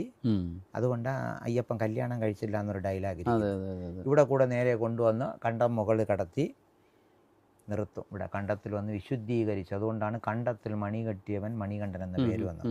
ഇതിൽ വരണം ശുദ്ധീകരിക്കണം. ശുദ്ധീകരിച്ച് മുകളിൽ കയറ്റിക്കഴിഞ്ഞാൽ അവൻ്റെ പേര് അയ്യൻ അപ്പൻ. 2 നാടികളും കൂടെ ചേരും. എന്തുവിനും അയ്യനും അപ്പനും 2 നാടികളാ. അയ്യ എന്നാൽ കപം, ജലം. അപ്പൻ എന്നാൽ അഗ്നി. അങ്ങനെ അയ്യ എന്നാൽ കപം, അയ്യം എന്നാൽ കപം, അപ്പൻ എന്നാൽ അഗ്നി. അയ്യനും അപ്പനും ചേരുമ്പോൾ അയ്യപ്പനാ. അപ്പോൾ ഇവിടെ ഇരുന്ന മണികണ്ഠൻ ഇവിടെ പോയിട്ട് അയ്യപ്പനായി. ഇവിടെ വന്നാൽ ജ്യോതിപ്രകാശമായി. എന്താ ഇതിന് താഴെ ഒരു 18 പടിയുണ്ട്. ഇതിനെയാണ് പറയുന്നത്. നട്ടലിൻ്റെ അകത്തൂടെ ഒരു 18 വേവ്സ് കിടപ്പുണ്ട്. വേവ്സ് ഇതിന് കടന്ന് ഇവിടെ എത്തുമ്പോഴാ ഇത് കഴിഞ്ഞാൽ പോയി. നിങ്ങളിപ്പോൾ പമ്പയിൽ കുളിക്കണമെന്ന് പറയില്ലേ, അതാണ് വിശുദ്ധി. ഇത് കഴിഞ്ഞ് മേളിൽ കയറിയതിന് ഇനി ഇവിടുന്ന് കിലോമീറ്റർ നടക്കയാ. കാരണം നമുക്ക് ഞാടിയില്ല, ഞരമ്പില്ല. അപ്പോൾ അത് കഴിഞ്ഞ് നമ്മളിങ്ങനെ യാത്ര ചെയ്ത് ഇവിടെ എത്തുമ്പോൾ ഇത് 2 ദ്വാരം ഇവിടെ വെളിയിലോട്ട് കിടപ്പുണ്ട്, നമ്മൾ വെളിയിൽ തള്ളാൻ. അത് കടന്നു പോകണം. അവിടെ വരുമ്പോൾ പിന്നെ ഒരു 18 പടിയിരിക്കും ഇതിന് മേളിലോട്ട്. ആ ഒരു യാത്രയെ വീണ്ടും ആരൊരാൾ അനുഭവിച്ച് മുകളിൽ കയറുന്നുവോ അവൻ അവിടെ നിന്നിട്ട് തിരിഞ്ഞു നോക്കുമ്പോൾ പ്രകാശം കാണും. നിങ്ങൾക്ക് ശബരിമല പോയാൽ അറിയാം, ശ്രീകോവിലിൻ്റെ നേരെ ഫ്രണ്ടിൽ വന്നിട്ട് ഫ്രണ്ടിലോട്ട് നോക്കുമ്പോഴാണ് മകരവിളക്ക് കാണുന്നത്. അതുപോലെ ഇവിടെ ചെന്ന് നിന്നിട്ട് അകത്തോട്ട് നോക്കുമ്പോൾ കിട്ടില്ല, അവിടെ തിരിയാണ്. ഇവിടെയാ ഗ്ലാസ് ഇരിക്കുന്ന കണ്ണാടി. ഇതിലേക്ക് തിരിയുമ്പോൾ നമുക്ക് പ്രകാശം വരും. അപ്പം അത് നമ്മുടെ സ്വപ്രകാശമെന്ന് നമ്മൾ ഓരോരുത്തരും ഉറയ്ക്കാൻ വേണ്ടിയിട്ട് അവിടെ എഴുതി വച്ചിരിക്കുന്ന തത്വമസി. ഇവിടെ അതല്ല ചെയ്യുന്നത്. അപ്പോൾ മനുഷ്യൻ കുറച്ച് തെറ്റിദ്ധരിക്കപ്പെട്ടിട്ടുണ്ട്. അത് മാറണം. ഇനി സ്വയം അവനവൻ്റെ ഉള്ളിലാണ് ഇതെല്ലാം നടക്കേണ്ടത്. നമുക്കൊരു ലോകം ഇവിടെയുണ്ട്. അതായത് നമുക്ക് 5 വിധമായ ശരീരമുണ്ട്. എത്ര പേർക്കറിയാം? പഞ്ചകോശങ്ങളെ അറിയാവൂ, ശരീരത്തെ അറിയില്ല. ശരീരം അറിയാൻ, ശരീരം ചോദിക്കാൻ പോയാൽ പറയും സ്ഥൂല ശരീരം, സൂക്ഷ്മ ശരീരം, കാരണം തീർന്നു. ഞാൻ അപ്പോൾ ചോദിച്ച ഒരു ചോദ്യമാണ് എൻ്റെ ഗുരുവിൻ്റെ അടുക്ക തന്നെ. ഈ 5 കോശം ഉണ്ടെങ്കിൽ 3 ശരീരം ഒന്ന് എങ്ങനെയാവുന്നത്? ശരിയാവൂല, ഒരു പൊരുത്തക്കേടില്ലേ? അപ്പോൾ എൻ്റെ ഒക്കെ ഗുരു പറഞ്ഞത് ആ കോശം എന്നാൽ ഒറ എന്ന്. ശരിയാ, ഒറയെങ്കിൽ കത്തി എവിടെ? ഉറയുണ്ടാക്കി. അപ്പോൾ സ്ഥൂല ശരീരം ഒരുറക്കി, സൂക്ഷ്മ ശരീരം ഒരുറക്കി, കാരണ ശരീരം ഒരുറക്കെങ്കിൽ ഇനി ബാക്കിയുള്ള സാധനമൊക്കെ ഇവിടെ ഇല്ല. അപ്പോഴാ പറഞ്ഞു തരുന്നത്. അതായത് 5 ഉറകളുണ്ടെങ്കിൽ അതിന് 5 ഇടാൻ കത്തിയുണ്ട്. അതായത് സ്ഥൂല ശരീരം അന്നമയം കോശം, സൂക്ഷ്മ ശരീരം പ്രാണമയ കോശം. അപ്പോൾ 2 ശരീരങ്ങളായി. ഇനി 3ാമത്തെ ശരീരം കാരണശരീരം, കാരണശരീരം മനോന്മയ കോശം. ഇനി യോഗ ശരീരം, വിജ്ഞാനം. ഇത് രണ്ടും ആർക്കും അറിഞ്ഞുകൂടാത്തതുകൊണ്ട് ആരും പറയാത്തതാണ്. യോഗ ശരീരം എന്ന് പറഞ്ഞാൽ നമ്മൾ യോഗം ചെയ്യാൻ വേണ്ടി കൂടിച്ചേരാൻ വേണ്ടി പോകുന്ന വേറൊരു ശരീരമുണ്ട്. അതിൻ്റെ പേര് യോഗ ശരീരം. അതിരിക്കുന്നത് വിജ്ഞാനമയത്തിൽ. വിജ്ഞാനം വന്നാലേ വരുള്ളൂ. ഇനി അത് കഴിഞ്ഞുള്ളിലേക്ക് പോകുമ്പോൾ അതിൻ്റെ പേര് ആനന്ദമയ കോശം. അതിരിക്കുന്നത് ആത്മശരീരം. അപ്പോഴാണ് ഞാൻ ദൈവമാവുന്നത്. ഇത് 3ഉം വരുമ്പോൾ ഈ കാരണശരീരം എന്ന് പറഞ്ഞാൽ മനസ്സിൽ നിൽക്കുകയാണേ. അപ്പോൾ മനസ്സ് പുറത്തേക്ക് പോയാൽ നിങ്ങൾ പോയി.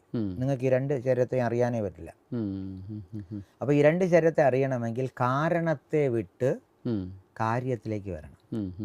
ഇപ്പം നമ്മളെന്ത് പറയണം? കാര്യം കൊണ്ട് 3 അവസ്ഥയാണ്. കാര്യ, കാരണ, കാര്യം. ഏതൊരു കാര്യത്തിൽ നിന്നൊരു കാരണം ഉണ്ടാകും. ആ കാരണത്താൽ വീണ്ടും ഒരു കാര്യം ഉണ്ടാകും. അപ്പം നമ്മൾ ഈ കാര്യത്തെയും ഈ കാരണത്തെയും മാത്രം കണ്ട് ഈ കാരണം ഉണ്ടായ കാര്യത്തിലേക്ക് നമ്മൾ തിരിച്ചു പോകുന്നില്ല. കാരണം പോകാൻ വഴിയില്ല. അതാണ് മറയ്ക്കപ്പെട്ട കാരണം. ആദ്യം ഉണ്ടായോ കാര്യം ആദ്യം ഉണ്ടായോ എന്നുള്ള കുറിച്ച് തർക്കം. അത് ഭയങ്കര തർക്കമായിട്ട് ഐൻസ്റ്റീൻ ഫിസിക്സിലൊക്കെ വന്നിരിക്കുന്ന ഒരു എന്ന് പറഞ്ഞാൽ കാര്യമാണ് ഉണ്ടായിട്ടുള്ള ഒരു കാരണം അല്ലാതെ ഉണ്ടാകില്ല. കാര്യത്തിൽ നിന്നും കാരണം വരും. ആ കാരണം ചേരുമ്പോൾ ഒരു കാര്യം വരും. മനസ്സിലായി? ഇപ്പോൾ മുട്ടയാണോ കോഴിയാണോ ഉണ്ടായെന്ന് ചോദിച്ചാൽ ഞാൻ പറയും മുട്ടയാ ഉണ്ടായത്, കോഴിയല്ല. അതെ, കാരണം മുട്ട കോഴിയെ ഉണ്ടാക്കും, പിന്നെ കോഴിയും മുട്ടയും കൂടെ ചേർന്ന് വേറെ ഒന്നും ഉണ്ടാക്കും. ആ കോഴിക്ക് തന്നെ മുട്ട വെച്ച് കൊടുത്താൽ തിന്നും. ഇത് തന്നെയാണ്. അപ്പം നമുക്ക് കാര്യമാ വലുത്.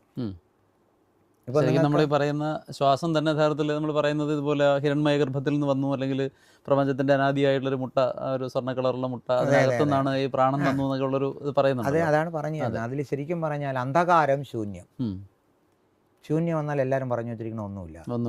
അതെ, പൂർണ്ണതയാണ് ഒരു. ശൂന്യം എന്ന് പറഞ്ഞാൽ ഒന്നുമില്ല എന്ന് പറയരുത്, അതൊരുമാതിരി വിഡ്ഢിത്തമായി പോകും. ശൂർണം എന്ന് പറഞ്ഞാൽ ആർക്കും കാണാൻ പറ്റാത്ത ഒരുപാട് സംഭവങ്ങളെ നിറച്ചു വെച്ചിരിക്കുന്ന ഒരു സ്ഥലം. നമുക്ക് നമ്മുടെ ഈ കണ്ണുകൾ കൊണ്ടോ അതീന്ദ്രിയമായ ജ്ഞാനത്തിൻ്റെ അങ്ങേറ്റം പോയാലേ അതിൻ്റെ തലത്തിൽ എന്തിരിക്കണം എന്നറിയാൻ പറ്റും. അങ്ങനെ ഇരിക്കുന്ന ശൂന്യത്തിൽ നിന്നും ഒരു ശക്തി, ഒരു എനർജി കറങ്ങിക്കൊണ്ടിരുന്നു. ആ എനർജിയിൽ നിന്ന് ആദ്യമായ ജീവനുണ്ടായി. എൻ്റെ പേര് ശിവ. ആ ശിവം ഈ ശക്തിയെ എടുത്തു, വേറെ ആളില്ല. അപ്പോൾ ഈ ശിവശക്തി സംയോഗം രണ്ടുപേരും കൂടിയപ്പോൾ ഒരു കാര്യമുണ്ടായി. ആ കാര്യത്തിൻ്റെ പേര് ഓങ്കാരം. അതൊരു സ്വർണ്ണ കളർ മുട്ട പോലെ ഇരുന്നെന്നും ഒരു അണ്ടത്തെ ഉണ്ടായി. അത് 3ആയി പിരിഞ്ഞ്. ഇത് നമ്മുടെ തന്നെ ലൈഫാ. ഈ ഒരു അണ്ടമാ ബ്രഹ്മ, മൂലാധാരത്തിലെ ധനഞ്ജയൻ, വിഷ്ണു പ്രാണൻ, രുദ്ര മേളിലിരിക്കുന്ന രുദ്രൻ. അത് മാറിയിട്ടില്ല. അപ്പോൾ എന്തിനാ രുദ്രനായിട്ട് നിർത്തിയിരിക്കുന്നത്? ഡിസ്ട്രോയിഡ്. ഇത് ഉണ്ടാക്കിയവനെ നശിപ്പിക്കാൻ പറ്റൂ.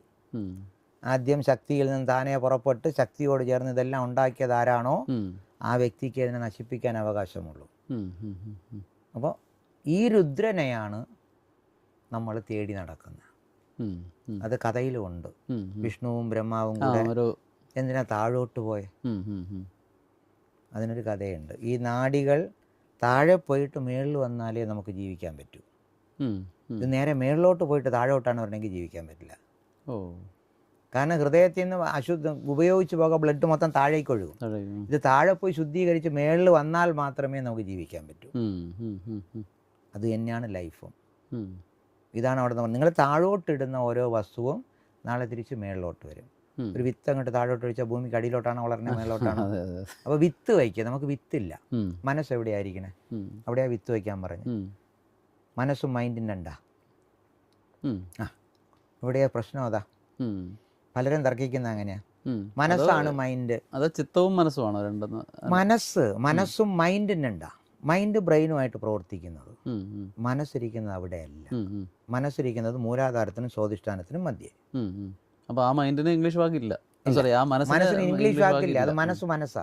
മനസ്സിന്റെ 4 തലങ്ങളെ മൈൻഡിന് 4 തലങ്ങൾ. ശങ്കരാചാര്യരുടെ നിർവ്വാണ ഷഡ്ഗത്തിൽ തന്നെ മനോബുദ്ധി അഹങ്കാര ചിത്താനിനാഹം എന്ന് പറയുമ്പോൾ അവിടെ ഒരു സംശയം വരുന്നുണ്ട്. മനസ്സ് ചിത്തം രണ്ടും പറയുന്നുണ്ട്. അപ്പോൾ നോർമലി നമ്മൾ പറയുന്നത് മനസ്സെന്ന് വെച്ചാൽ ചിത്തമാണെന്ന് പറയില്ല. ഇവിടെ അതാ ഞാനും പറയുന്നത്. അപ്പോൾ ഞങ്ങൾ പഠിക്കുന്ന അങ്ങനെയാ. ഇത് രണ്ടിനും ഇടയ്ക്കൊരു സാധനം ഇരിപ്പുണ്ട്. അതിൻ്റെ പേരാണ് മനസ്സ്. അതിന് എന്ത് പ്രവൃത്തി എന്നറിയാമോ? മനം, ബുദ്ധി, ചിത്തം, അഹങ്കാരം. മനസ്സല്ല, മനം. മനം എന്നാൽ എല്ലാത്തിനെയും നോക്കിക്കാണുന്ന ഒരു വീഴ്ച, നമ്മുടെ കാഴ്ചപ്പാട് മാത്രം, നമ്മുടെ അനുമാനം എന്നൊക്കെ പറയുന്നത്.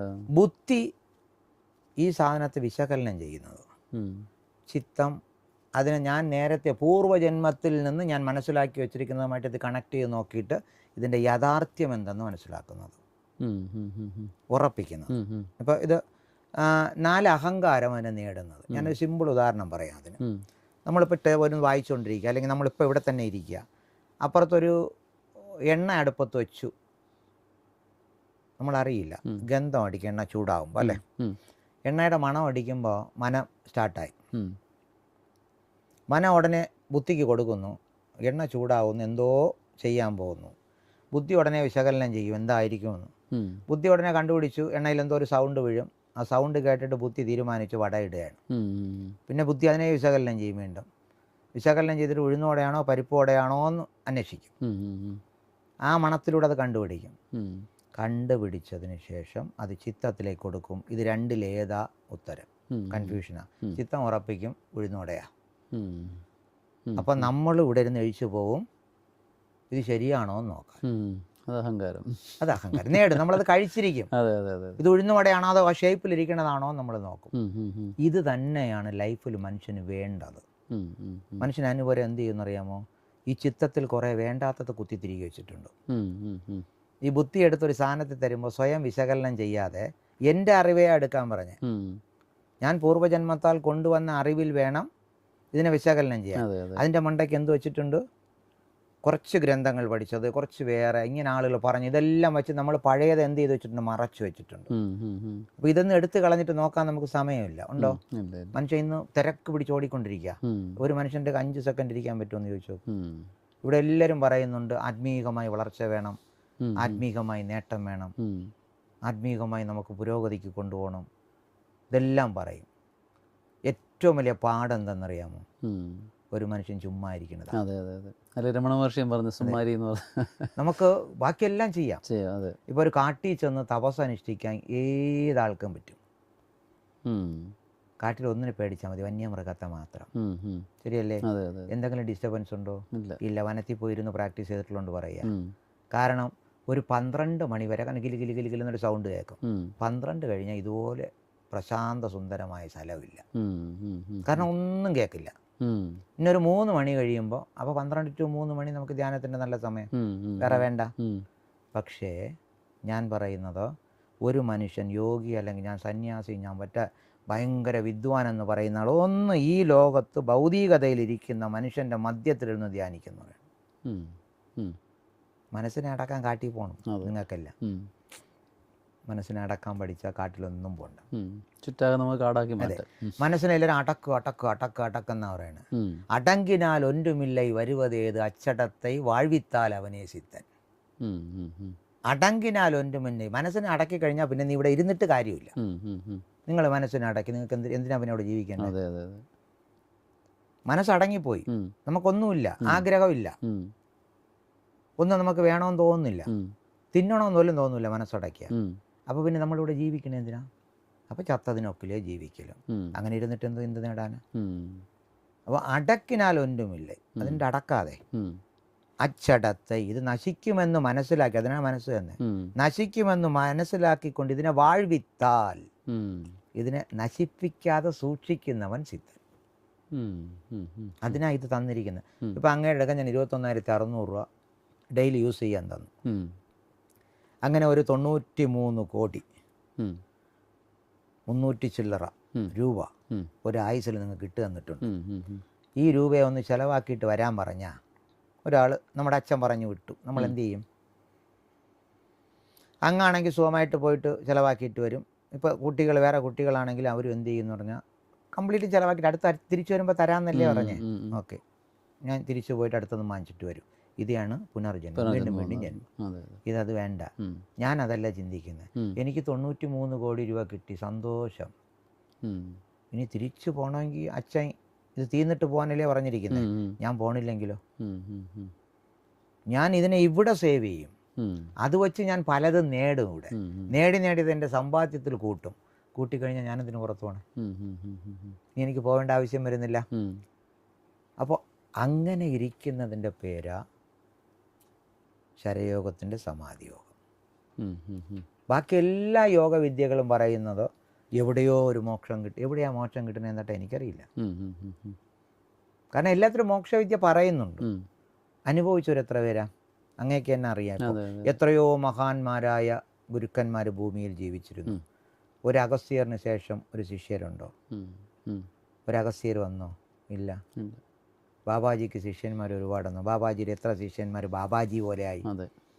അപ്പോൾ പ്രോപ്പർ റൂൾസ് ആരും എന്ത് ചെയ്യുന്നില്ല, പാലിക്കുന്നില്ല. ചുമ്മാ ഇതൊരു ശിഷ്യ പരമ്പര പോലെ ഇങ്ങനെ ഓട്ടിക്കുന്നതല്ലാതെ ആർക്കും അതിൻ്റേതായ വഴികൾ കിട്ടുന്നില്ല എന്ന് വേണം പറയാൻ.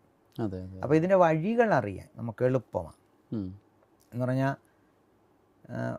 നമ്മുടെ മൂക്കിൽ ശ്വാസം ഇരിക്കുന്നിടത്തോളം കാലം നമുക്ക് ജീവിക്കാൻ പറ്റും. അത്രയേ ഉള്ളൂ കഥ. ഇനി വേറെ ഒരിടത്തും പോകണ്ട. അപ്പോൾ മൂക്കിലെ ശ്വാസത്തെ എങ്ങനെ നിർത്തണം?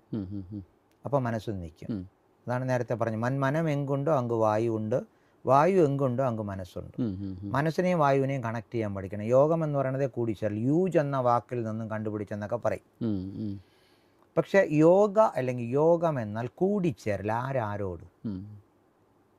ജീവാത്മാവ് പരമാത്മാവ് എന്നൊക്കെ നമ്മൾ പറയുന്നത് ഇതാ. അപ്പോൾ ജീവാത്മാവും പരമാത്മാവും അറിഞ്ഞുകൂടാത്തവർ ഈ ജീവനും പരമാത്മാവും എന്നൊക്കെ പറഞ്ഞു നടന്നിട്ട് എന്ത് കാര്യമാണ്?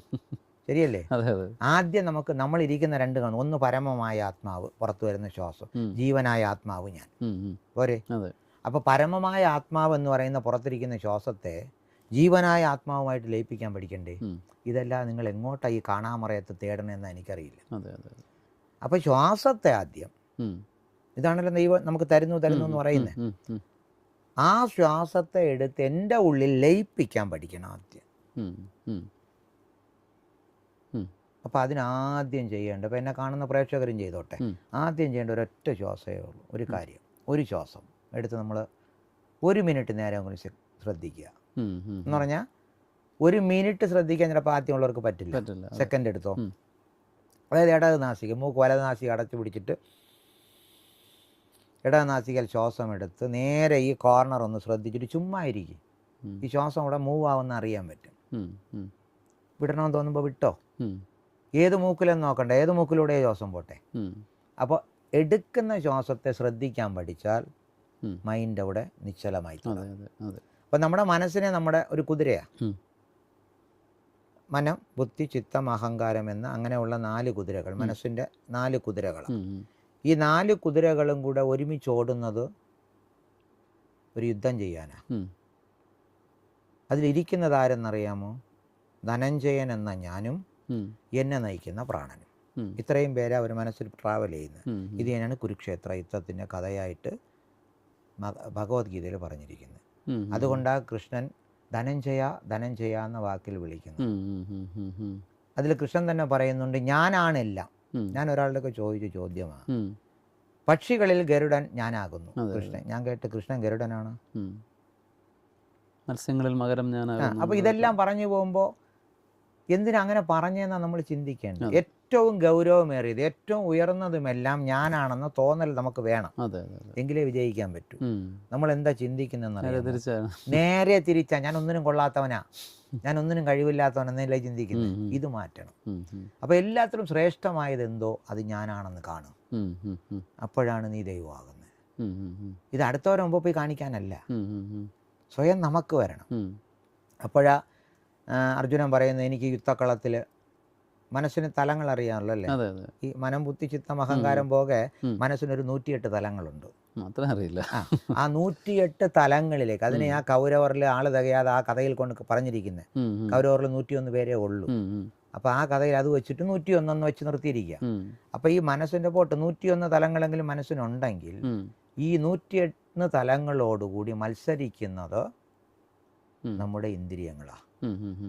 ഈ തലങ്ങൾ കുറച്ചെങ്കിലും ഒന്ന് പറയാമോ ഏതൊക്കെയാണെന്നുള്ളത്? അതായത് നമുക്ക് ഒന്ന് പറയാം. ഒന്ന് വിജ്ഞാനം. ഫസ്റ്റ് ജ്ഞാന, വിജ്ഞാന, കർമ്മേതി എന്ന ജ്ഞാനത്തെ വിജ്ഞാനമാക്കി അതിനെ കർമ്മത്തിൽ കൊണ്ടുപോയി അതിനെ അനുഭവിപ്പിക്കുക. അതിൽ സുഖ ദുഃഖങ്ങളെ താരതമ്യം ചെയ്യുക. ആ സുഖത്തെ എടുക്കുക, ദുഃഖത്തെ പുറത്തേക്ക് കളയുക. ദുഃഖം പോകുമ്പോൾ അതിലൂടെ ഒരു കർമ്മം വരും. ആ ദുഃഖം പോകുന്ന കർമ്മത്തെ സുഖമാക്കി മാറ്റുക. ഇങ്ങനെ മനസ്സിനോരോ ഇതെല്ലാം നമുക്ക് ബേഡാ. അപ്പോൾ ഈ ബേഡായ കർമ്മങ്ങളെ നമുക്ക് ദോഷം ചെയ്യുന്ന കർമ്മങ്ങളാണ്. ഈ ദോഷം ചെയ്യുന്ന കർമ്മങ്ങളെ നമ്മൾ എന്ത് ചെയ്യണം? സുഖമാക്കണ്ടേ? അപ്പോൾ ദോഷത്തെ എല്ലാം അതിൽ കളയാനാ പറഞ്ഞത്. അല്ലാതെ അമ്മാവനെ വെട്ടിക്കൊല്ലുന്നെന്നാണ് നമ്മൾ കഥയിൽ പഠിക്കുന്നത്. അമ്മാവൻ്റെ ദുഷ്ടതയാ കളയാൻ പറയുന്നത്. അപ്പോൾ നമ്മളിൽ ഓരോന്നിലും ഇപ്പോൾ ഉദാഹരണത്തിന് പറയാം, പാവയ്ക്ക കഴിച്ചാൽ കഴിക്കും അല്ലേ? മനസ്സിനറിയാം പാവയ്ക്ക നമ്മളെ കൊണ്ട് തീറ്റിക്കും. പാവയ്ക്ക രുചിയാണെന്ന് നമ്മൾ തിന്ന് മാറ്റി പഠിക്കണം. മനസ്സിലായോ? കയ്പ് പോണ്ടേ? അപ്പോൾ മനസ്സ് ഇനി എന്ത് ചെയ്യില്ല? ആ പ്രവൃത്തി ചെയ്യില്ല. ഒരാളെ നമ്മൾ നശിപ്പിച്ചു കഴിഞ്ഞു, പാവയ്ക്കയിലെ കയ്പെടുത്ത് കളഞ്ഞിട്ട് ഞാൻ കഴിച്ചു തുടങ്ങിയാൽ നിങ്ങൾക്ക് പാവയ്ക്ക പിന്നെ വേണ്ടാന്ന് തോന്നും. ഇല്ല, വേണമെന്ന് തോന്നും. കാര്യം എന്താ? പാവയ്ക്കയിൽ എന്തില്ല? കയ്പില്ല. അതിനെയാ പറഞ്ഞിരിക്കണം, ദുഷ്ടനെയും സ്നേഹിക്കാൻ പഠിക്കുക. അവൻ്റെ ദുഷ്ടത കളഞ്ഞാൽ പോരെ. ഇങ്ങനെ മനസ്സിനെ പഠിപ്പിക്കുന്ന ഒരു യുദ്ധപ്രക്രിയ ധനഞ്ജയനെ പഠിപ്പിച്ചു കൊടുക്കുന്നു. നമ്മൾ മനസ്സിനെ ഇപ്പോഴും എന്ത് ചെയ്ത് വെച്ചിട്ടില്ല?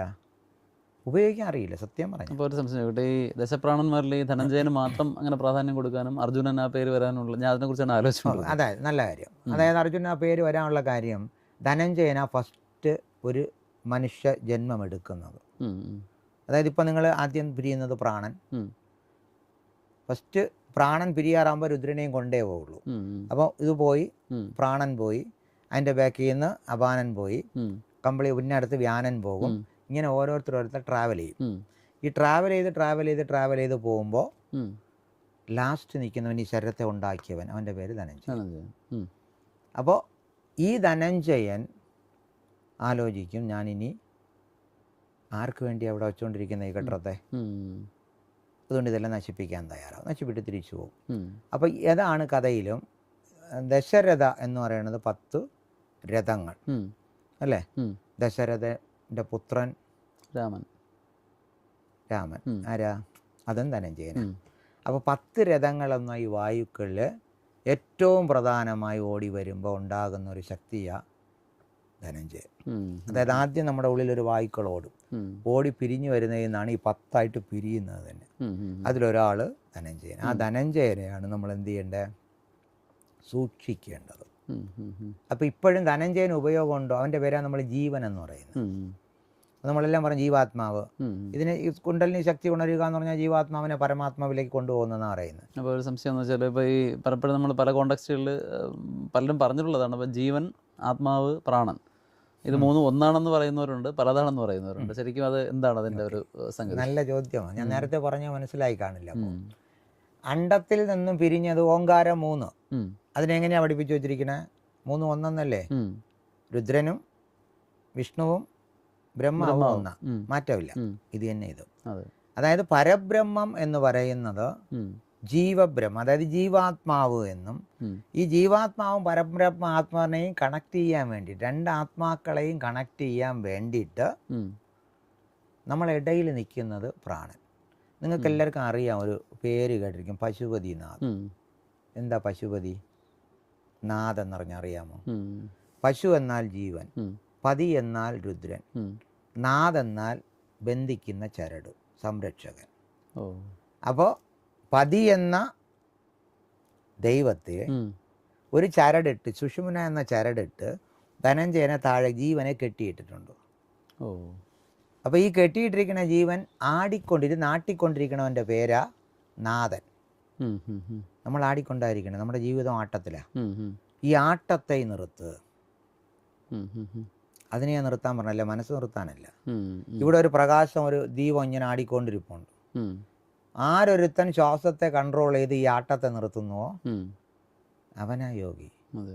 ഇത് ആടിക്കൊണ്ടിരുന്ന ഈ ശ്വാസം പൊയ്ക്കൊണ്ടിരിക്കും. ഈ ചലനമാണ്. ഇതാണ് ബയോളജിക്കൽ റിതം എന്ന് പറയുന്ന പോലെ നമ്മുടെ ബോഡിക്കൊരു റിതമുണ്ട്. ആ റിതം, ആ ക്ലോക്ക്, അതാണ് നമ്മൾ നേരത്തെ ഈ സോഹം സോഹം ഇത് ഈ താളം ഇങ്ങനെ ഓടിക്കൊണ്ടിരിക്കും. ഈ ആട്ടത്തെ നിർത്തണം. അത് നമ്മുടെ പഴയ പെൻഡുലം ക്ലോക്ക് കണ്ടിട്ടുണ്ടല്ലോ, ഇങ്ങനെ ആടിക്കൊണ്ടിരിക്കും. അത് തന്നെ. അപ്പൊ ആടെ സെക്കൻഡ് പൊയ്ക്കൊണ്ടിരിക്കുകയല്ലേ, ഒരാട്ടത്തിൽ ശ്വാസം പൊയ്ക്കൊണ്ടിരിക്കും. ആ ആട്ടത്തെ നിർത്തി പഠിച്ചാൽ ശ്വാസവും നിന്ന് പഠിക്കും. അപ്പം ഇതിനെയാ പറയുന്നത് എരിന്തുകൊണ്ട്, അതായത് മേടയിൽ എരിയും വിളക്കതിനെ അസയാമൽ നിർത്ത് അവൻ യോഗി. മേടയിൽ ഇതിനകത്ത് ഇപ്പം എല്ലാവരും പറയുന്നുണ്ട്, ഖുർആൻ എടുത്ത് അതിനകത്ത് പറയും 4 അടച്ചിട്ട ചുമരുകൾക്കകത്ത് പ്രകാശരൂപമായി ഇരിക്കുന്നതാണ് അള്ളാഹു അല്ലെങ്കിൽ ദൈവം. ബൈബിളിൽ പറയും ദേവൻ ഒളിയായിരിക്കുന്നു, പ്രകാശമായിരിക്കുന്നു. നമ്മളെ ആളുകളും എല്ലാവരും പറയും ദൈവം അത് പരബ്രഹ്മ സ്വരൂപം പ്രകാശരൂപേണ ഇരിക്കുന്നു. ആയിക്കോട്ടെ. അപ്പം ഈ രൂപത്തെ, അപ്പോൾ വേറെ ഒന്നും ഇല്ലല്ലോ, രൂപത്തെ ആടാതെ നിർത്തിയ ഈ ആട്ടമാ നൃത്തമെന്ന് പറയുന്നു. ഒരാളിവിടെ നൃത്തമുണ്ട്, ഇതിൻ്റെ പേര് അറിയാമോ എന്താണെന്ന്? തില്ലൈ, ചിദംബരം, നടരാജ. ഇത് ആടിക്കൊണ്ടിരിക്കണം. അതാണ് ലപ് ടപ് ലപ് ടപ് ഇങ്ങനെ. അതായത് വിട്ടു പിടിച്ചു ഇത് പിടിച്ചോണ്ടിരിക്കും. നമ്മളെ പുറത്തേക്ക് വിടുന്നു, അകത്തേക്ക് എടുക്കുന്നു, പുറത്തേക്ക് വിടുന്നു, അകത്തേക്ക് ഇടുന്നു. ലാസ്റ്റ് ഒരു ലാക്കാക്കും. ഒന്നീ വരാതിരിക്കും, അല്ലെങ്കിൽ ഉള്ളിൽ നിർത്തും. ഇത് രണ്ടും ചെയ്താൽ നമ്മൾ പോയി. അപ്പോൾ നമുക്ക് 3 പേരും നമുക്ക് അത്യാവശ്യം, ആരെയും മാറ്റാൻ പറ്റില്ല. അപ്പോൾ ബ്രഹ്മാവ് വേണ്ടാന്ന് പറയാൻ പറ്റില്ല, വിഷ്ണു വേണ്ടാന്ന് പറയാൻ പറ്റില്ല, ശിവ വേണ്ടാന്ന് പറയാൻ പറ്റില്ല. ഈ 3 പേരും നമ്മളാണെന്ന് പഠിച്ചാൽ മതി. അപ്പോൾ അതിന് നമ്മളെ നയിക്കുന്ന ഏറ്റവും ടോപ്പ് സാധനമാണ് ശരം. ഞാൻ ബ്രഹ്മമാകുന്നു എന്ന തോന്നൽ വരണം. ഞാനാണ് ഈ ധനഞ്ജയനെന്ന്. ഇപ്പോൾ ഒരു അമ്മയുടെ ഗർഭപാത്രത്തിനകത്ത് പോയിട്ട് ഞാൻ കുഞ്ഞായി പരിണമിക്കാൻ നേരത്തെ എനിക്ക് കിട്ടുന്നത് ഒരു പിടി മണ്ണാണ്, ഒരണ്ടമ. കോടാനുകോടി പേര് മത്സരിച്ചു. അതിൽ പോയിട്ട് ഞാൻ കുത്തിക്കയറി എൻ്റെ വാല് മുറിച്ച് കളഞ്ഞിട്ട് ഞാൻ അതിനകത്ത് ഈ ശരീരത്തെ ഉണ്ടാക്കി. അപ്പോൾ അത് നിങ്ങൾ ആദ്യം ഞാൻ പറഞ്ഞ കഥയുമായിട്ട് കണക്റ്റ് ആക്കുന്നത്, അന്ധകാരം ശൂന്യം, ഇരുണ്ടിരിക്കുന്നു. ഇതിനകത്ത് ഞാൻ പ്രവേശിച്ച ഉടനെ ഞാൻ എന്ത് ചെയ്തു? ഞാൻ പോയെന്ന് ജീവനാ. ആ അണ്ടത്തെ പിളർന്ന് ജീവനും ശക്തിയും രണ്ടും കൂടെ ചേർന്നിട്ട് ത്രിമൂർത്തി ഭാവത്തെ ഉണ്ടാക്കും. അതായത് 1 റിങ്, 2 റിങ്, 3ാമത്തെ സെല്ല്. അപ്പോൾ 2, 2, 3, 4 എന്തായി? 2 ചേർന്ന് ഇടയിലൊരു ഗ്യാപ്പ് ഉണ്ടാക്കി ഒറ്റയടിക്ക് 4 ആക്കും. അതാദ്യം ഉണ്ടാകുന്നത് ഹൃദയത്തിനുണ്ടാകുന്ന 4 അറകളോട് കൂടിയ ഒരു സാധനം. അതിൽ നിന്ന് നേരെ കണക്ട് ചെയ്യും അച്ഛൻ്റെ അറിവുണ്ടാക്കിയിട്ട് ബ്രെയിന് തിരിച്ച് നേരെ അത് വെച്ച് ശരീരത്തെ ഉണ്ടാക്കും. അപ്പം അമ്മയിൽ നിന്നും ഹൃദയം, അച്ഛനിൽ നിന്നും അറിവ്, ഗുരുവിൽ നിന്നും ജ്ഞാനം, അതിലൂടെ നിങ്ങൾ ദൈവം. ഇപ്പോൾ ഗുരുകുല വിദ്യയില്ല, അതുകൊണ്ട് എന്തില്ല? വിജ്ഞാനവും ഇല്ല. ഇപ്പം എന്ത് പറഞ്ഞാൽ പുസ്തകത്തിൽ മാത്രം പഠിക്കുന്ന അറിവേ ഉള്ളൂ, എക്സ്പെരിമെൻ്റൽ അറിവില്ല. കാരണം ഇപ്പം നമ്മളെടുക്കെ വരുന്ന ഇപ്പോൾ ക്ലാസ്സിന് പഠിക്കുന്ന ഒരുപാട് സയൻറ്റിസ്റ്റുകളുണ്ട്. അവർ തന്നെ അന്തം വിട്ടായിരിക്കുന്നത്. കാരണം അവർ പഠിച്ചിരിക്കുന്ന തിയറിയുമായിട്ട് ചിലതൊക്കെ മാച്ച് ആവുന്നത് ഈ കഥയിലാണ്. അത് ഇവർ തേടി നടക്കുക എവിടെ കിട്ടുമെന്ന്. അപ്പോൾ ലൈഫ് നമ്മൾ അനുഭവിക്കേണ്ടതാണ്. എല്ലാ മനുഷ്യൻ്റെ ഇടയ്ക്കും ഞാൻ പറയും, ഞാൻ കുട്ടിക്കാലത്ത് ഇതിനൊക്കെ ഇറങ്ങി തിരിച്ച് ഇതൊക്കെ ആയി വന്നപ്പോൾ ഞാൻ ആലോചിച്ചതാ, ഞാൻ എന്തിനാ ഈ വേഷം കെട്ടി നടക്കുന്നത്? അനുഭവിക്കേണ്ടത് ഒരുപാടുണ്ട്. അതല്ലാതെ അനുഭവിക്കാതെ ഇതൊക്കെ പോയിട്ട് ഞാൻ വലിയ സ്വാമി എന്നിരുന്നിട്ട് എന്ത് കാര്യമോ? അറിയണ്ടേ? ഒരാളിപ്പോൾ നിങ്ങൾ ചോദിക്കുന്നു സ്വാമി ഇന്നതെന്താ, എനിക്ക് ഉത്തരം തന്നില്ലെങ്കിൽ ഞാൻ സ്വാമിയല്ല. അപ്പം അതാദ്യം പഠിക്കണം. ഈ ഭൗതികതയിൽ എന്ത് നേട്ടം അറിയണ്ടേ? ഭൗതികതയിലേ നേട്ടമുള്ളൂ. അതാണ് നേട്ടം. ഭൗതികതയിൽ എന്ത് നേട്ടം? ഇതെന്തിനാണ് ഭൗതികത? അതായത് ഭൗതികത എന്നത് ഈ പ്രപഞ്ചം നിലനിൽക്കണമെങ്കിൽ നമ്മൾ നിലനിൽക്കണം. പ്രപഞ്ചം നിലനിൽക്കേണ്ടത് ആരുടെ ആവശ്യമാണ്? നമ്മുടെ ആവശ്യം. ജീവജാലങ്ങൾ വേണ്ടേ? എന്തിനാണത് എന്നുള്ളതാണ് ഞാനത് ചോദിച്ചു വരുന്നത്. ഇപ്പം നമ്മൾ എല്ലാം ഒടുവിൽ ഒന്നിൽ ഒതുങ്ങുന്നു, അല്ലെങ്കിൽ എല്ലാം ശൂന്യതയിലേക്ക് പോകുന്നു, പോയിട്ട് വീണ്ടും വരുന്നു. ഇതിൻ്റെ ഒരു ചാക്രികമായ ഒരു പ്രവൃത്തി നടന്നുകൊണ്ടിരിക്കുന്നു എന്ന് പറയുന്നു. അപ്പോൾ ഇന്ന് ജീവിച്ചിരിക്കുന്ന ഒട്ടുമിക്ക ആൾക്കാരോടും, എനിക്ക് പരിചയമുള്ള ആൾക്കാരോടെല്ലാം ചോദിക്കുന്നു എന്തിനാണ് എന്ന് ചോദിക്കുമ്പോൾ അവരും ചോദിക്കുന്നു എന്തിനാണെന്നൊരു പിടിയില്ല, ഇങ്ങനെ ഓടിക്കൊണ്ടേയിരിക്കുന്നു. അപ്പോൾ ആത്യന്തികമായിട്ട് ഇപ്പോൾ നാളെ നമുക്കുണ്ടാകുമോ, മറ്റന്നാൾ ഉണ്ടാകുമോ? അപ്പോൾ ഞാൻ ഇതുവരെ ചെയ്ത ഒരുപാട് കർമ്മങ്ങളുണ്ട്. ഈ കർമ്മങ്ങളെല്ലാം തിരിച്ച് ശരങ്ങളായിട്ട് എനിക്ക് തന്നെ വരും. പക്ഷെ മറ്റൊന്നിനും ഉപയോഗമില്ല. പക്ഷെ ഞാൻ ചെയ്യുന്ന പല പ്രവൃത്തികളും മറ്റു പലർക്കും ഗുണമായും ദോഷമായിട്ടും വരുന്നു. അപ്പോൾ അവിടെ ആ ഒരു കർമ്മയുടേതായ കണക്ഷൻസും വരുന്നു. പക്ഷെ ആത്യന്തികമായിട്ട് നോക്കുമ്പോൾ എന്തിനാണ്, what is the secret of this creation? അതെ, അതായത് ഈ ഭൂമി ഉണ്ടാക്കപ്പെട്ടതാണ് ചോദ്യം ഒന്ന്. കാരണം ഭൂമി ഉണ്ടാക്കപ്പെട്ടതല്ല. ഇതിന് ഞാൻ പറയണത് പരിണാമം എന്ന്. ആരും ഉണ്ടാക്കിയിട്ടില്ല. ഈ പരിണാമം എന്തുവാ? ഞാൻ ഇപ്പം പറഞ്ഞു, നമുക്ക് 6 അറിവുണ്ട്. 6 അറിവ് ഉപയോഗിക്കാത്ത ഞാനാ ഈ ചോദ്യം ചോദിക്കുന്നത് എന്ന് വെച്ചോ. എങ്ങനെ മനസ്സിലാവും? ഇനി അങ്ങോട്ടുള്ള തലം, 6-നപ്പുറത്തൊരു തലമുണ്ട്, 7-ാം അറിവ്. അവർക്കിത് മനസ്സിലാവും. എന്തെന്ന് പറഞ്ഞാൽ ഇപ്പം ഇത് വിട്ടൊരു ലോകമുണ്ട്, നിങ്ങൾക്കറിയാമോ? ഇല്ല. ഏതാണ്? നമ്മുടെ വിട്ട് ഈ ശരീരം നിങ്ങൾ തന്നെ ചോദിച്ചു, ഇന്റേണൽ ഒരു ലോകമുണ്ട്. അതിന് ഇന്നറായിട്ടാണ് പോകുന്നത്, ഉള്ളിലേക്ക്. അപ്പോൾ നമ്മൾ എത്ര ഉള്ളിലേക്ക് പോകുന്നു തിരിച്ച് അത്രയും വെളിയിലേക്ക് വരാൻ ശ്രമിക്കും. ഈ പ്രകൃതിയുടെ മിനിയേച്ചറായത്, വേറെ മാറ്റമൊന്നുമില്ല. ഇതിന് കോടാനുകോടി സെല്ലുകൾ ഇരിക്കുന്ന പോലെ കോടാനുകോടി ജീവജാലങ്ങളെ നമ്മൾ ഭൂമിയിൽ വെച്ചിട്ടുണ്ട്. ഇതാരാ അതിൻ്റെ ക്രിയേഷൻ? ഞാൻ തന്നെയാ. ഭൂമി എന്തിനാ? എനിക്കാ.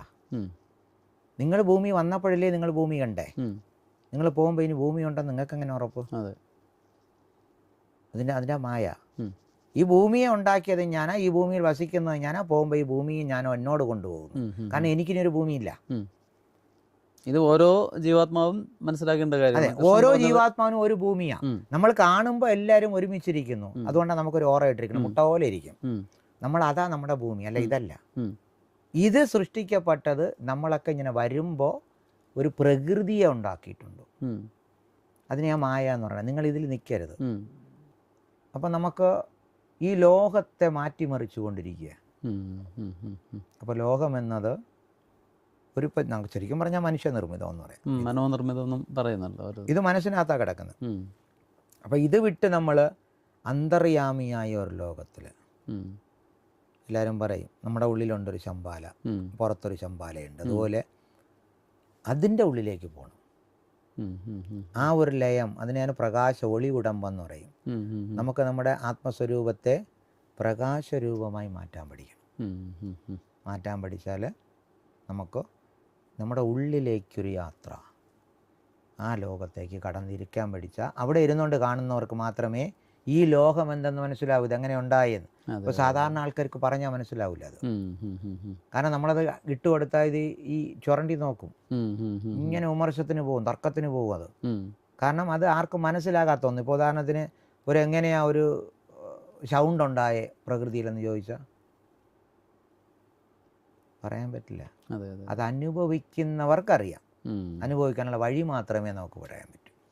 അപ്പോൾ ശരിക്കും ഈ 2 തരത്തിലുള്ള സാധനങ്ങൾ, അതിനെക്കുറിച്ച് ഒന്നും കൂടെ ഞാനൊന്ന് വ്യക്തമാക്കപ്പെടാൻ ആഗ്രഹിക്കുകയാണ്. ഒന്ന് ഈ സ്വരയോഗയും അങ്ങനെ പറഞ്ഞ ശരയോഗയും തമ്മിൽ യഥാർത്ഥത്തിൽ വ്യത്യാസമുണ്ടോ? കാരണം ആദിനാഥ് ഭഗവാൻ ശിവൻ്റെ രീതിയിലാണ് ഇത് രണ്ടും അങ്ങ് നേരത്തെ പറഞ്ഞു. ഗൗരി പിന്നെ എന്താണ് പാർവതി എന്നും ഉമയെന്നും പറഞ്ഞു, ശങ്കരനെന്നും ശിവനെന്നും പറഞ്ഞു. അപ്പോൾ യഥാർത്ഥത്തിൽ ഈ 2 വിദ്യകളും ശ്വാസവുമായിട്ട് ബന്ധപ്പെട്ടതാണ്. അപ്പോൾ യഥാർത്ഥത്തിൽ ഇവ തമ്മിൽ എങ്ങനെയാണ്, പ്രത്യക്ഷത്തിൽ വ്യത്യാസമുണ്ടോ, അതോ രണ്ടും ഒന്ന് തന്നെയാണോ? ഒന്നായ നിന്നേഹ 2 അങ്ങനെ ആണോ, അതോ രണ്ടും ആണോ? അതെ, രണ്ടൊന്നുമല്ല. ഇപ്പോൾ സ്വരയോഗ ശരയോഗ രണ്ടും ഒന്ന് തന്നെയാണ്. അതിൽ വ്യത്യാസമൊന്നുമില്ല.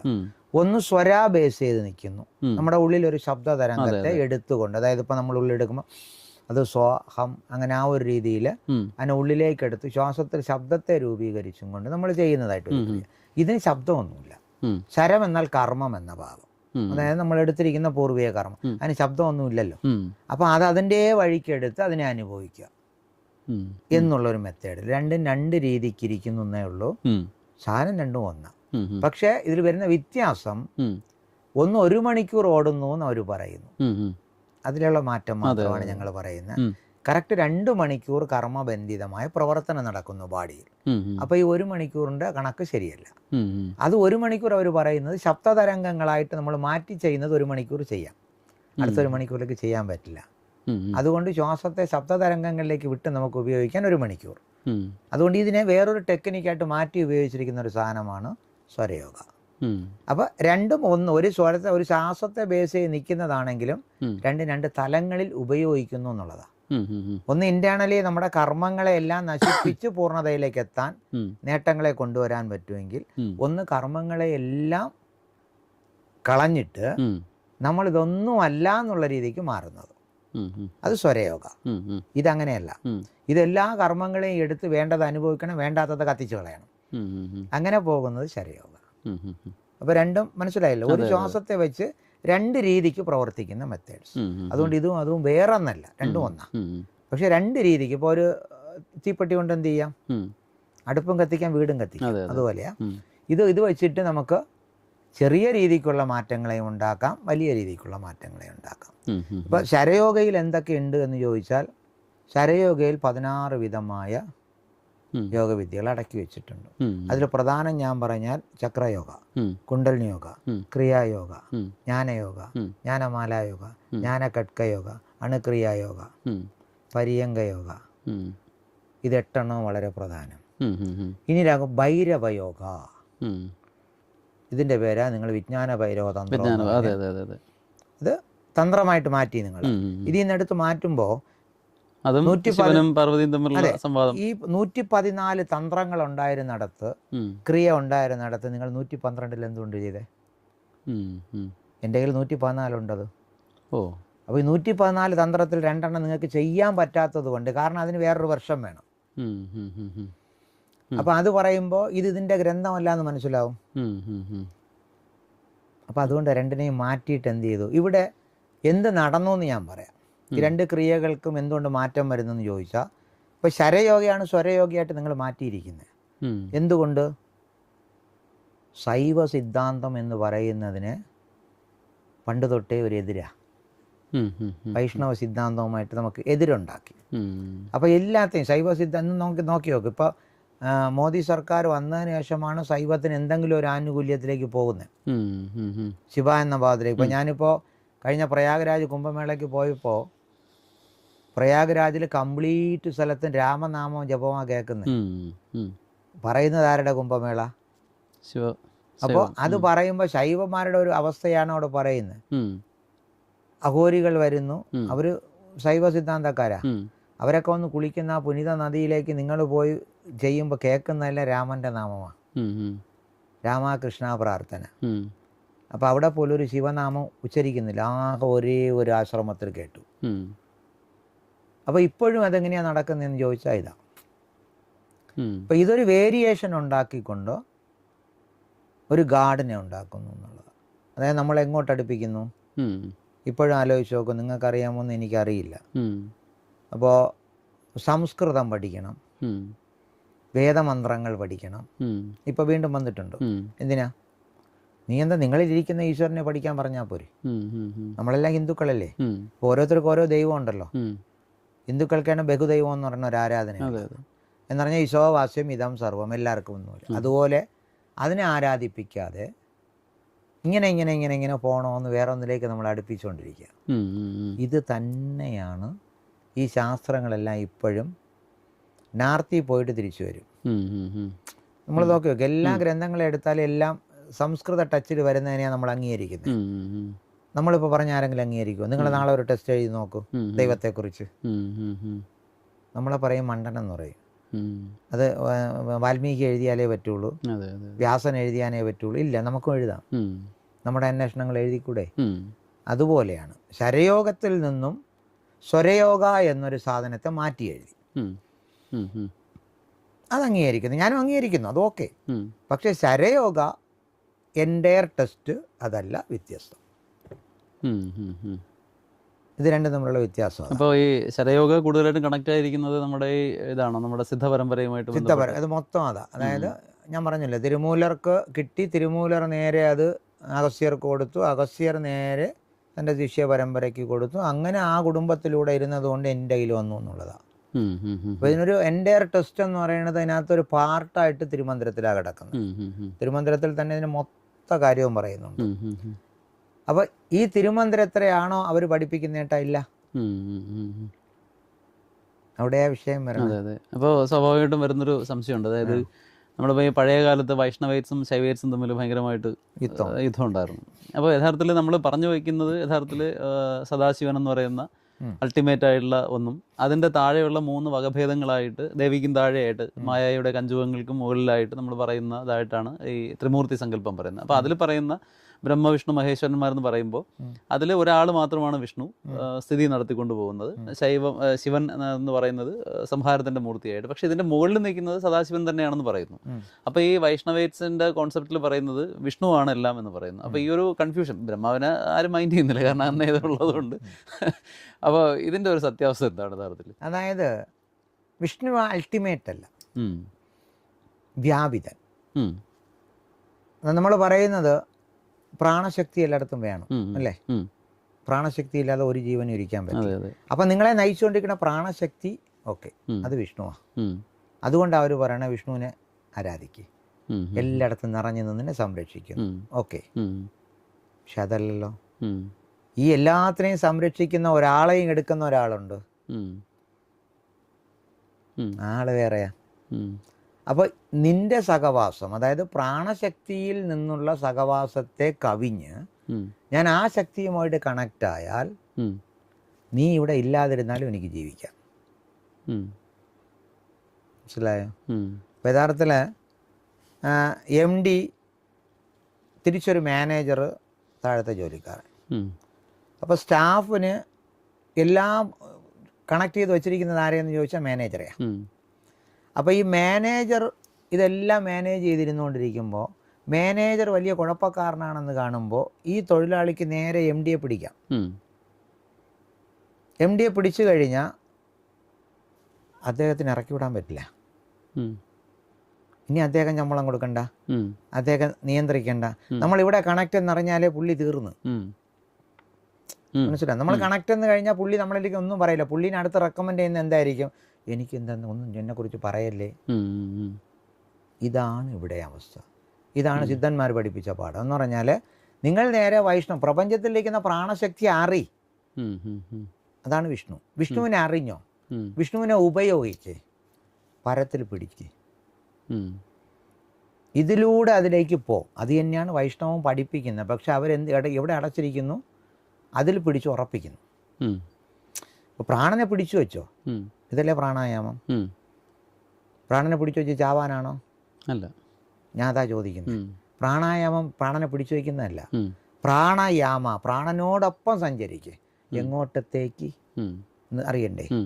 അങ്ങോട്ടത്തേക്ക് ഇവനെയും കൊണ്ടുപോ. അപ്പോഴവന് പേടി വരും. കാരണം അതായത് എന്നെ നയിച്ചുകൊണ്ടിരിക്കുന്നവനെ ഞാൻ വിളിച്ചുകൊണ്ട് പോകുമ്പോൾ അവൻ ആലോചിക്കും എന്നെക്കുറിച്ച് അവിടെ പരാതി പറയാനോ പോണേന്ന്, അല്ലേ? അവൻ നാളെ തൊട്ട് പറയട്ടെ, നീ ഒന്ന്, നമ്മൾ സിമ്പിളായിട്ട് പറഞ്ഞു നോക്കും, നമ്മുടെ നാടൻ ഭാഷയിൽ നാളെ തൊട്ട് പറഞ്ഞു തുടങ്ങും, ഒന്നും അവിടെ ചെന്ന് പറയല്ലേ, നിനക്ക് ഞാൻ 100 രൂപ ശമ്പളം കൂട്ടിത്തരാം. പോയി, കഥ മാറി. നമ്മളെ അവൻ നമുക്ക് വഴങ്ങി വരും. ഇതിനെയാ പറയുന്നത് പ്രാണയാമ. പ്രാണനോടൊപ്പം സഞ്ചരിച്ച് അവനെ വഴക്കിയെടുക്കുക. നമ്മൾ അങ്ങോട്ടാ യാത്ര ചെയ്യണമെന്ന് അവന് മനസ്സിലാവും. അപ്പം നമുക്ക് അവൻ വഴങ്ങും. നമ്മൾ 1 മിനിറ്റിൽ 15 എടുക്കണം, നമ്മൾ 1 മിനിറ്റിൽ 1ഉം 2ഉം ജോസത്തിലേക്ക് അവൻ മാറ്റും. നമുക്ക് ആയുസിനെ കൂട്ടും, അവനും ഭൂമിയിരിക്കും.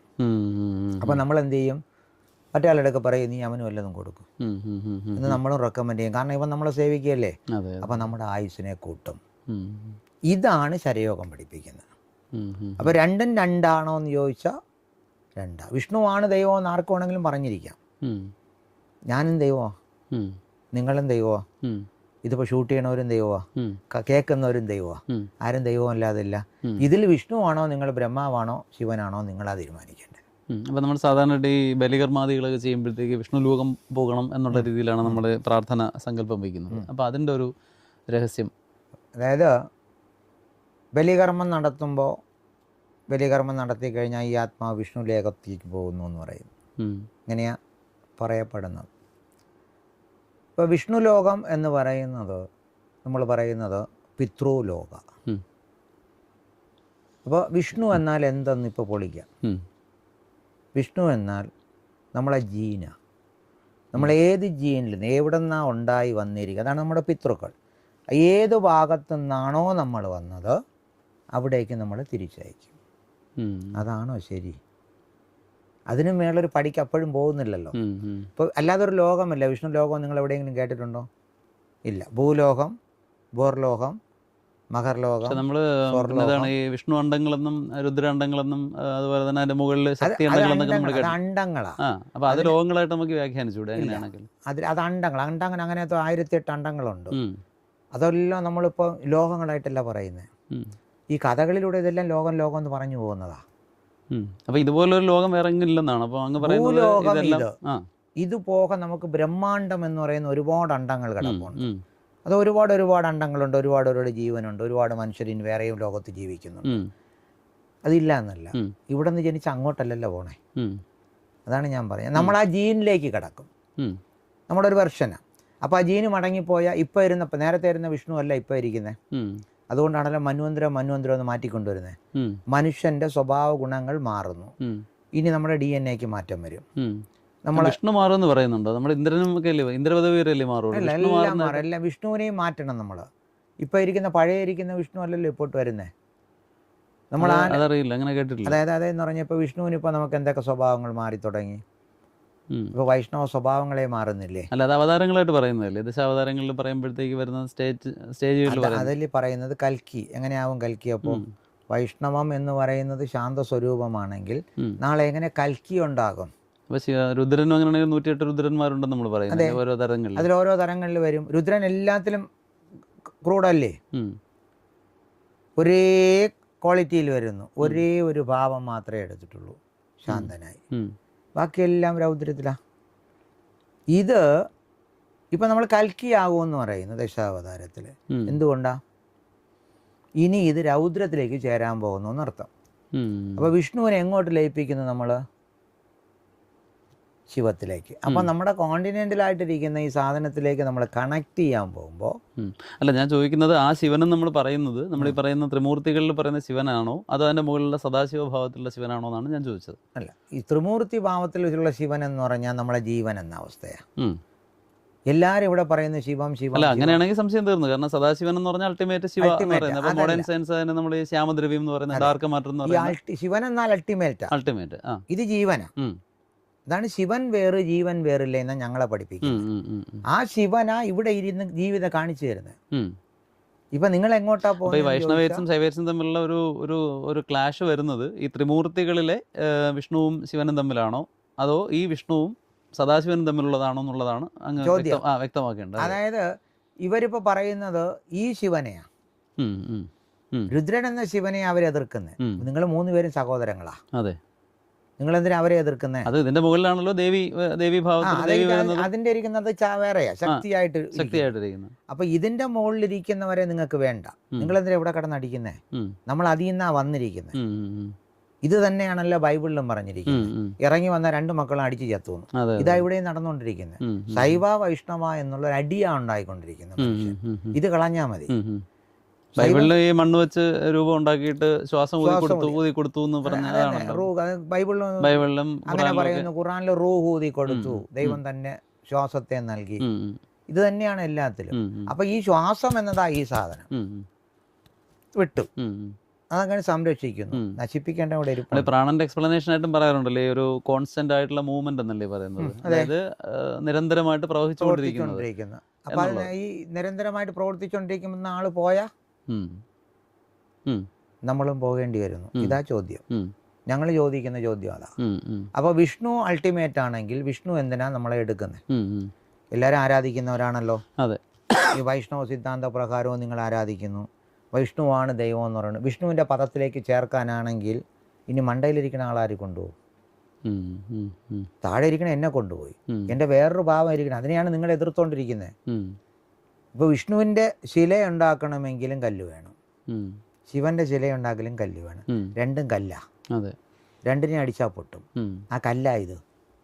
ഇതുണ്ടെങ്കിലേ നിങ്ങൾക്ക് വിഷ്ണു ആവും ബ്രഹ്മാവായും ശിവനായിട്ടൊക്കെ ഇരിക്കാൻ പറ്റും. അപ്പൊ ഈ കല്ലിനെയാണ് നമ്മൾ പറയുന്നത്. ഇനി ഇതിനെയൊക്കെ തന്ന ഒരു കല്ല് മേളിലിരിപ്പുണ്ട്. അതിലേക്കാണ് നിങ്ങൾ ഒതുങ്ങേണ്ടത്. അപ്പം ഞാനിരിക്കും, നമുക്ക് 3 വിധമായ വെർഷൻസ് എന്ന് പറഞ്ഞാൽ, ഒന്ന് ആണ്, ഒന്ന് പെണ്ണ്, മൂന്നാമത്തത് രണ്ടും അല്ലാത്തത് അലി, ആണും പെണ്ണും കെട്ടത്. ഓക്കെ, ഇത് 3നെയുമാണ് നമ്മൾ പറയുന്നത്. അലി അതിന് അലി എന്നാ പറയുന്നത്, നപുംസകേ. അപ്പോൾ അത് അർത്ഥനാരീഭാവം. അല്ല, സൂഫികളുടെ പാട്ടുകൾ ഇങ്ങനെ അലി അലി അലി എന്ന് പറയുന്നുണ്ട്. അതാണ് ചോദിച്ചത്, ഇല്ല. അപ്പോൾ ഇത് 2 പേര്, മറ്റത് ബ്രഹ്മാവ്. അതുകൊണ്ടാണ് ബ്രഹ്മാവിന് ആണിനെയും പെണ്ണിനെയും സൃഷ്ടിക്കാൻ പറ്റുന്നത് ഒരുമിച്ച്. നമ്മുടെ ചിന്തകളും അങ്ങനെ ഒരു ചിന്തയെ 2ആയിട്ട് കണ്ടുകൊണ്ടിരിക്കുക. അതാണോ ഇതാണോ ശരി? ബ്രഹ്മഭാവം, അത് അലിഭാവം. വിഷ്ണു ശ്രീഭാവം.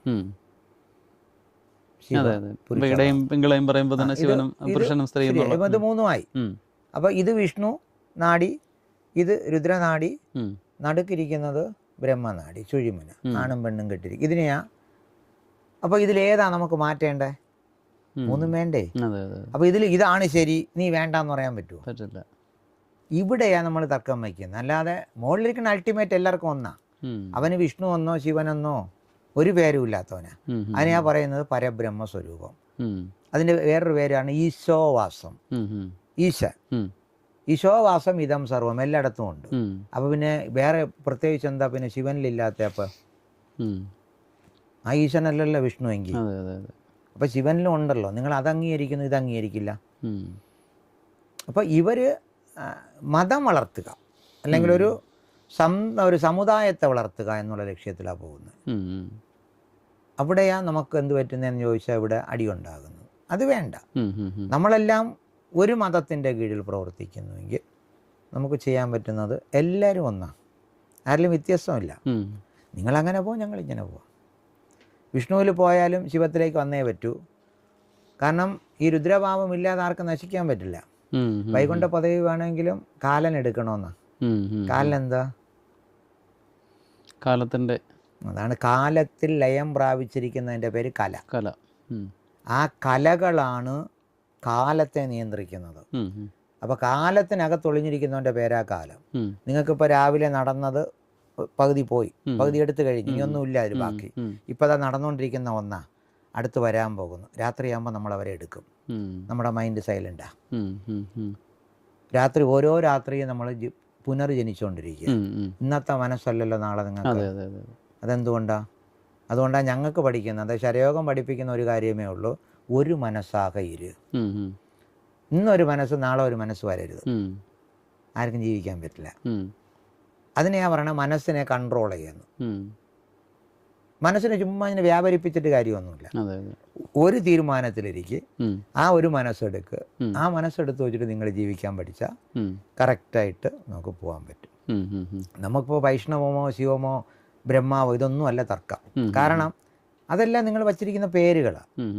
അല്ല, അതിൽ ഒരു ഇത് പറഞ്ഞത്, കാരണം വിഷ്ണു എപ്പോഴും നമ്മളിങ്ങനെ അറിയാമല്ലോ, പാരാഴിയിൽ ഇങ്ങനെ കൈയും കൊടുത്ത് വളരെ സമാധാനത്തിൽ സന്തോഷത്തിൽ ഇരിക്കുന്നു. പക്ഷെ ശിവൻ ധ്യാനിച്ചുകൊണ്ടിരിക്കുന്നു. അപ്പോൾ ശിവൻ ആരെ ധ്യാനിക്കുന്നു എന്നുള്ള ചോദ്യം അവർ പറയുന്നുണ്ട്. അപ്പോൾ അത് ഈ പറയുന്ന അവർ പറഞ്ഞു വയ്ക്കുന്നത് ഈ ഒരു സങ്കല്പത്തിലാണ് പറയുന്നത്. ഇല്ല, ഈ വിഷ്ണു സന്തോഷത്തിൽ കിടക്കണമെന്ന് അതാണ് പറയുന്നത്.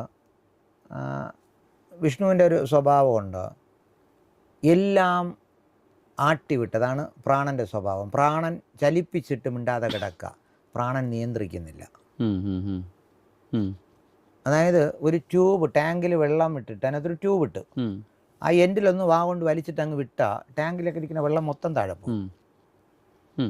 വിഷ്ണു എന്ന് നമ്മുടെ ഉള്ളിൽ കയറിയോ അന്ന് നിമിഷം മുതൽ ആട്ടിയിട്ട് ചുമ്മാ കിടന്നുറങ്ങുക. ഇതിങ്ങനെ എടുത്തോണ്ട് വിട്ടുകൊണ്ടിരിക്കുകയല്ലേ. ഇതെപ്പോൾ നിയന്ത്രിക്കും? നിങ്ങളെ നിയന്ത്രിക്കാനല്ലേ ഇവിടെ തന്നേ, നിങ്ങൾ ഉറങ്ങിക്കൊണ്ടായിരിക്കണേ. അതുപോലെ വിഷ്ണുവിൻ്റെ കാലിൽ ദേവി പിടിച്ചിട്ടുണ്ട്. അതിനർത്ഥം അറിയാമോ ആർക്കെങ്കിലും? ഇല്ല. അതാ പഠിക്കാനുള്ളത്. അതിൻ്റെ പേരാ കലകൾ, കാലം. ആ കലകളിലൂടെയാണ് ധനം വരുന്നത്. അതാണ് ലക്ഷ്മി. കലകളെ ഞാൻ തട്ടിവിട്ടിട്ടിരിക്കുക, അതാണ് എൻ്റെ അടയാളം. ഞാൻ തട്ടിവിട്ട് കഴിഞ്ഞ് ഞാൻ കിടക്കുക, ഉറക്കത്തിലാണ്, ഗാഠനിദ്ര, ജലത്തിന്മേൽ നല്ല ഉറക്കത്തിലിരിക്കുക. എന്നെ മറ്റേയാൾ സേവിച്ചുകൊണ്ടിരിക്കുന്നു. ആ സേവനം എന്നത് ഞാൻ അതിലൂടെ നിനക്ക് ആവശ്യമുള്ള എല്ലാ ധനങ്ങളെയും തരുന്നു. എടുത്ത് ജീവിക്കേണ്ടവൻ നീയാ. എടുത്തില്ലെങ്കിൽ ആര് പോയി? 3 പേരും 3 ജോലിയാണ് ചെയ്യുന്നത്. അപ്പോൾ ഞാൻ എടുക്കുന്നില്ല, വിട്ടു. മറ്റേ ആൾ നിനക്കെല്ലാം തന്നിട്ടുണ്ട്, ഇതെല്ലാം നീ എടുത്ത് അനുഭവിച്ചിട്ട് എന്നിലേക്ക് വാ, ഞാൻ നിന്നെ കാത്ത് ധ്യാനനിരതന. എങ്ങനെ കാത്ത്? നമ്മളൊക്കെ പറയുന്ന വേറെ ആരാ കാത്തിരിക്കണമെന്നില്ല. സാക്ഷാൽ ശിവസ്വരൂപം അല്ലെങ്കിൽ രുദ്രസ്വരൂപം ഇത് നമ്മൾ തിരിച്ച് അവിടേക്ക് പോകുമെന്ന പ്രതീക്ഷയിൽ നമുക്ക് വേണ്ടി എന്ത് ചെയ്തിരിപ്പുണ്ട്? ധ്യാനനിര. നമ്മളാണ് ശിവനായിട്ട് പുറത്തേക്ക് വിട്ടിരിക്കുന്നത്. ഇത് തിരിച്ചെന്നിലേക്ക് മടങ്ങുമെന്ന പ്രതീക്ഷയിലിരിക്കുന്നു. അപ്പോൾ നമ്മൾ എന്ത് ചെയ്തുകൊണ്ടിരിക്കുന്നു? ഇതെല്ലാം കളഞ്ഞ് വേറൊരു സുഖത്തിൽ കിടന്ന് കറങ്ങിക്കൊണ്ടിരിക്കുക. അപ്പോൾ സമയമാകുമ്പോൾ ഞാൻ ഇത്രയും പണം കൊടുത്ത് പുള്ളി ഇതെല്ലാം അനുഭവിച്ചിട്ട് എല്ലാം മനസ്സിലാക്കി എന്നിലേക്ക് തിരിച്ചു മടങ്ങും, അപ്പോൾ ഞാൻ അവനൊരു പദവി കൊടുക്കും എന്ന് കാണുമ്പോൾ തിരിച്ചു പോകില്ല എന്ന് മനസ്സിലാകുമ്പോൾ പുള്ളി പോവും. അപ്പോഴാണ് ഇദ്ദേഹം വിചാരിക്കണേ, ഇനിയിപ്പോൾ ഞാൻ എന്തിനാ അവിടെ ഇരിക്കണേ, ഞാനും പോവും. അപ്പോൾ വൈഷ്ണവം അല്ലെങ്കിൽ ഈ ബ്രഹ്മം അല്ലെങ്കിൽ ശിവം എന്നത് നമ്മളെ നയിച്ചു കൊണ്ടിരിക്കുന്ന 3 ശക്തികളൊന്നുമല്ല, നമ്മൾ 3ആയതാ. ഇതിലാ ഞങ്ങളെ എവിടെ വ്യത്യാസമെന്ന് ചോദിക്കുന്നത്. അപ്പോൾ അവരാനന്ദിക്കുന്നു, ഹൃദയം ആനന്ദമാണ് ഉള്ള. നമുക്ക് പേടി വരും. എന്താ അമ്മ എന്തെങ്കിലും അമ്മയ്ക്ക് ബുദ്ധിമുട്ടെന്നാൽ നെഞ്ചുവേദന പോലെ തോന്നും. അച്ഛൻ എന്തെങ്കിലും പറ്റിയാൽ നമ്മൾ തലയിൽ കൈവയ്ക്കും. നിങ്ങൾ ശ്രദ്ധിച്ചാലേ മനസ്സിലാവും. കാരണം അച്ഛൻ തന്ന തലച്ചോറിലേക്കാണ് നമ്മൾ കൈ പോകുന്നത്, അമ്മ തന്ന ഹൃദയത്തിലേക്ക് പോകും. അപ്പോൾ അമ്മയെ കിട്ടുന്നത് അല്ലെങ്കിൽ വിഷ്ണുവിനെ എനിക്ക് ലഭിക്കാൻ വേണ്ടിയിട്ട് നമ്മൾ ഉപയോഗിച്ചത് ജലം കൊണ്ട് കുഴച്ച ഒരു മണ്ണാണ്. അതുകൊണ്ടാണ് ജലവാസി വിഷ്ണു. അതിനകത്ത് വ്യാപിക്കാൻ പറ്റും, അതിനകത്ത് മാത്രമേ എന്തു ഇട്ട് മുളപ്പിക്കാൻ പറ്റും. അതുകൊണ്ടാണ് അവർ പറയുന്നത് വിഷ്ണുവാണ് എല്ലാം.